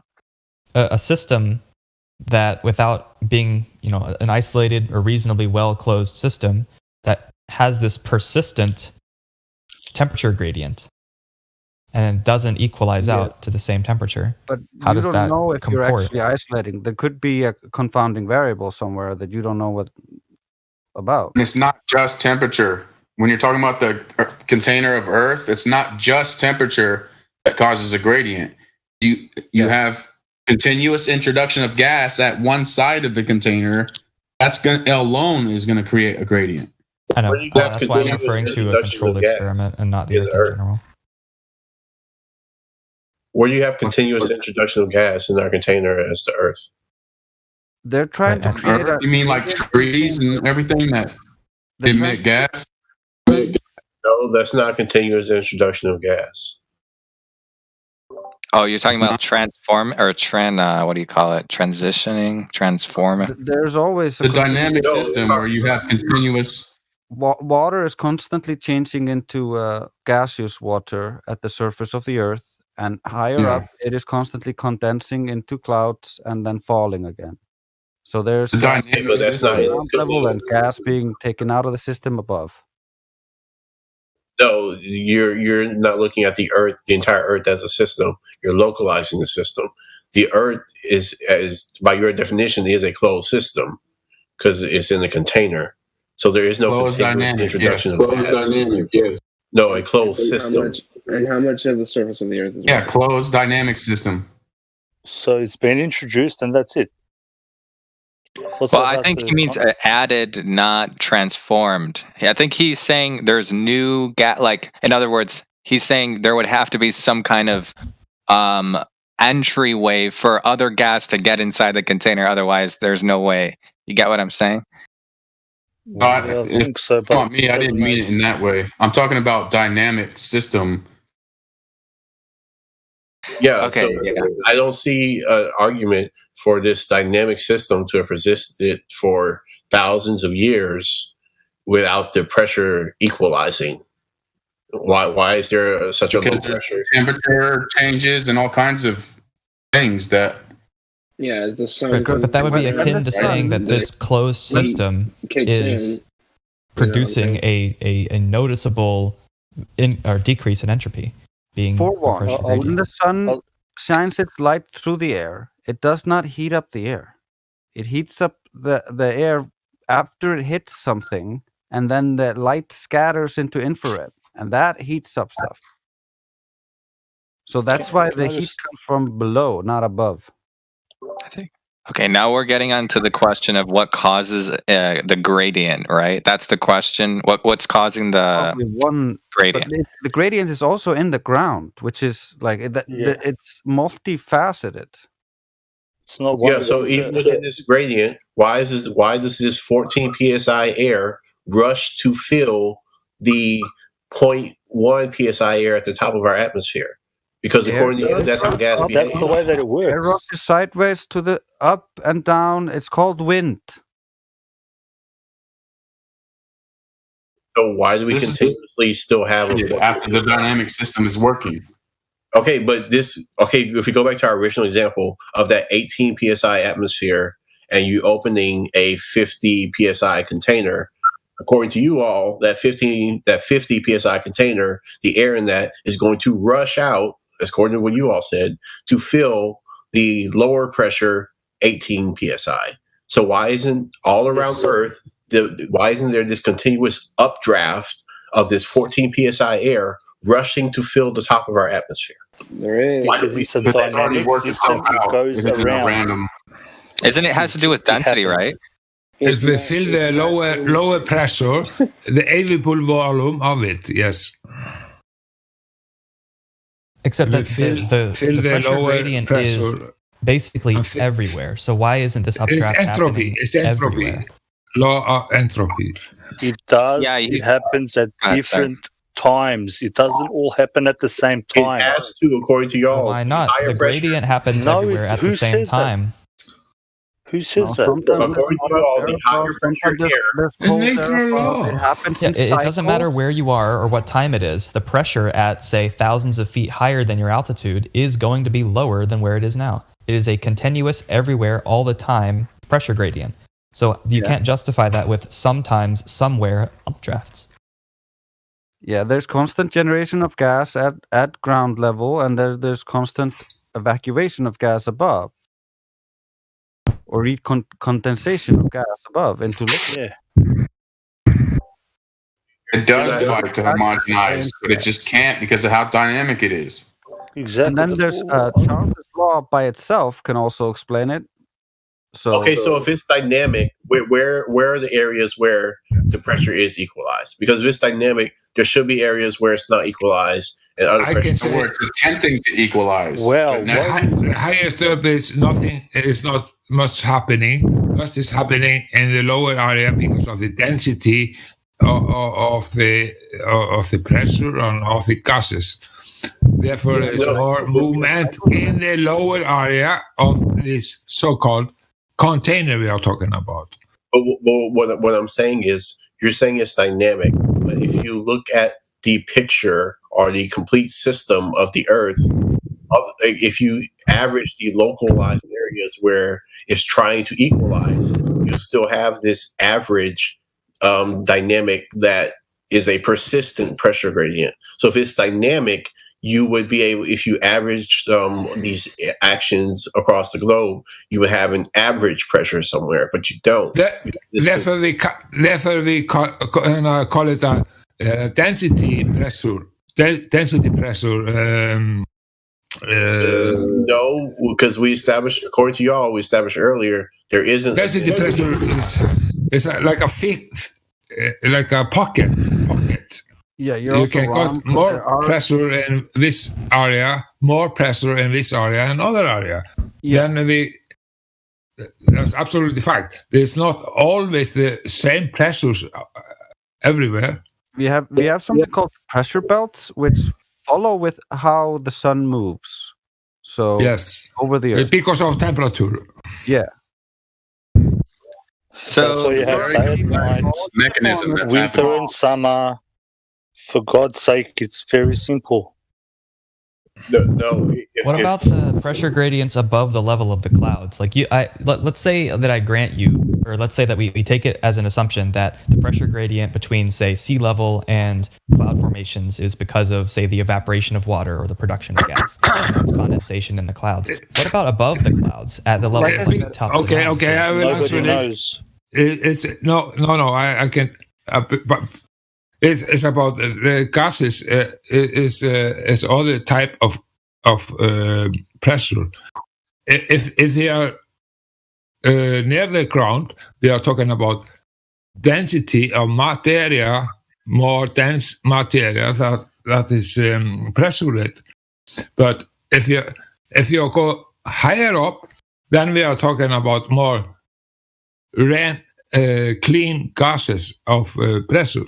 There's not has not the same behavior, and you think you cannot breathe. You cannot breathe in the higher area because it's not the right gases to breathe, and it's too thin. But it is pressure, but it's not the same pressure.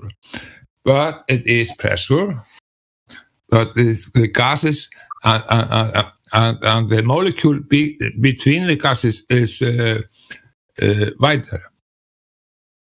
But it is like from the top of the clouds to say, yeah. It's I just finished because the density is about the density of nature and density of the molecules in the gases and materia. It's because of density.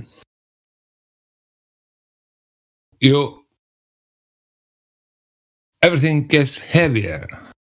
Heavy. No, because earlier someone made the example that if I put heavy gas in the bathtub and like that, yes. Yeah, and that container was opened and that heavy gas would disperse into the whole room. It takes a longer time to escape, yes. Okay, so in this dynamic system where air is constantly moving around, that should happen even faster. We should have this high pressure around the ground dispersed even faster. So if we're talking about a dynamic system, we should see the majority of the time in equal pressure and then only localized areas of unequal pressure. But we see exactly the opposite. We see a consistent unequal pressure around the Earth and then localized area where the pressure is equalizing. It's completely backwards. Yeah, like if it takes that gas tank in the bathtub is a dramatic change suddenly. You're talking about a giant Earth where the dynamic system the chips have fell as far as how it works. There's a consistent circular sun. Like this is a dynamic system and then you're just pointing at different aspects of it and saying, why is that like that and not like that? Like yes, because with all this mixing and motion, the pressure should equalize very quickly. And we should only see. No, it can't because of density. Because of the density material in the material, everything in the container. Okay, just talk about it like a container. Because of it, the most density is moving. Is making more mess and more movement. Higher up, it's all the elements. Behavior is different. Yes, of course. Gas pressure and temperature are directly related, so the moving sun will keep it to where it's never uniform. Because you got an input of energy from the sun, and the sun doesn't input energy into the entire system evenly. It's directly focused. Okay, but what I'm saying is we have a uniform ununiformity. That's what doesn't make sense in the model you're giving me. It's fighting to be homogeneous, but it never can because the sun keeps moving. Okay, so there's uniformity. Here's the thing, though. Listen, the gradients, you guys act like it's uniform within every different layer of gradient, but it's not. It's fluid. It displays fluid movement. So it's on uniform, even in density layers. Okay, so what I'm saying So is the density layers aren't listen, so you get this image of a perfectly separated density layer, but that's not what you get in reality. It's not perfect. The lines aren't straight and linear, circular. It's not like that. In some areas, that's not what I'm it'll be. In some areas, the density, the next gradient level will start at 11,000 foot, where in another area it'll start in 9,000 foot. Because of dynamic, because of temperature difference. Exactly. No, what I'm saying is, people have made this clear to me plenty of times that gas does not behave like a solid. So expecting the lower density, the higher density gas to stay at the bottom, I was wrong to assume that. And they gave me plenty of examples. So what I'm saying is, we see constantly around the Earth the higher pressure at the bottom and the lower pressure at the top. If this is this dynamic, uncontrollable, random system, we shouldn't see that 95% of the time, and then only see these localized areas the other 5. It should be exactly the opposite. We should have the majority of the time. Directly related to temperature too, because it's warmer at the surface and cooler towards the end of the atmosphere.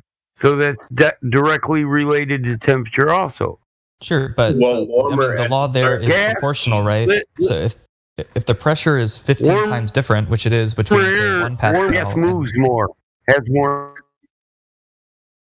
Right, but if you take Paul's law, right, it's a proportional relationship. So if the pressure is say 15 times lower higher up, if it's just due to temperature, the temperature would have to be 15 times different too, and it isn't. No. Because there's a different gases there up, and they have all the behavior. Wait. Can we? I think Battlemod, you robot. Can you repeat what you said? Okay, forget it. Go ahead. Sorry. But different density gases should cause a different pressure. That's okay. That's a normal gas. Like, can we just stop viewing things as I don't know how people view things. All right, if you're going to look at gas as so-called particle or atom or whatever you want to, one of those things, or if you want to view it as a sine wave, energy. So the gas, just say molecule, particle, whatever you want to call it, it expands. It will go bigger, and it will shrink. It's the same thing. It doesn't go away. It just goes bigger and smaller. Or if you want to look at it as a wave, it will go either longer or shorter. You're wrong. It doesn't diminish. You're wrong. Once energy is put in, it does not go away. Can you please stop talking over me? But you're talking bullshit. Can you stop? I've been waiting for Just let him finish. But it's wrong. Well, then let him finish. Okay, you're right. Then present your objection. I'm done. Eggs, finish. There's no objection. We're not having a formal debate here. Just quit and let the dude finish. Okay, finish them. Bullshit. So the thing is that does not go away. Just whatever you want to look at it, air, hydrogen, oxygen, whatever. It either shrinks and it expands. Same in your body. You don't get more fat cells. The fat cells either shrink or expand. Same with the muscle cells. For fuck's sake, Johnny. I'm done. I know it gets annoying, man. Can I answer? I have to say what is wrong. It's been for hours, dude. How about I do this bullshit? There's bullshit. nothing squinking or going up or so. No, it's about it does shrink and it does grow with temperature. I've said it 20 times. It's directly related to temperature. Oh, you're over talking me now. Oh, okay. I am. How does it feel? How do you like it? I love it. You've been doing it for hours, man. I'm so frustrated. I could just fucking love it. kick you right out of the damn voice there. Good, because I'm fucking pissed. Yeah. But you are wrong. I am telling you where you are wrong. Do you want to know that? I am talking about Wrong about what? Okay, he's got me. Just so let's get back to the origin. Does that? Do you have 20 times I tried to talk, that dude overtalked me, man. Somebody needs to get him in line if he wants to continue to make it here. More distance between each other. It will expand. He didn't even know he was. So it sounds like you're picturing it like 80 psi right next to 2 psi. That's what it sounds like. It sounds like y'all are making the same argument that globe earthers make to justify You got something. their If you got something pressurized 80 system versus psi, a vacuum. Wait, what was the? Okay, say both arguments right next to each other and tell us how they're the same. Because globers are arguing that you can have this low pressure, the vacuum of space, against this high pressure at the bottom of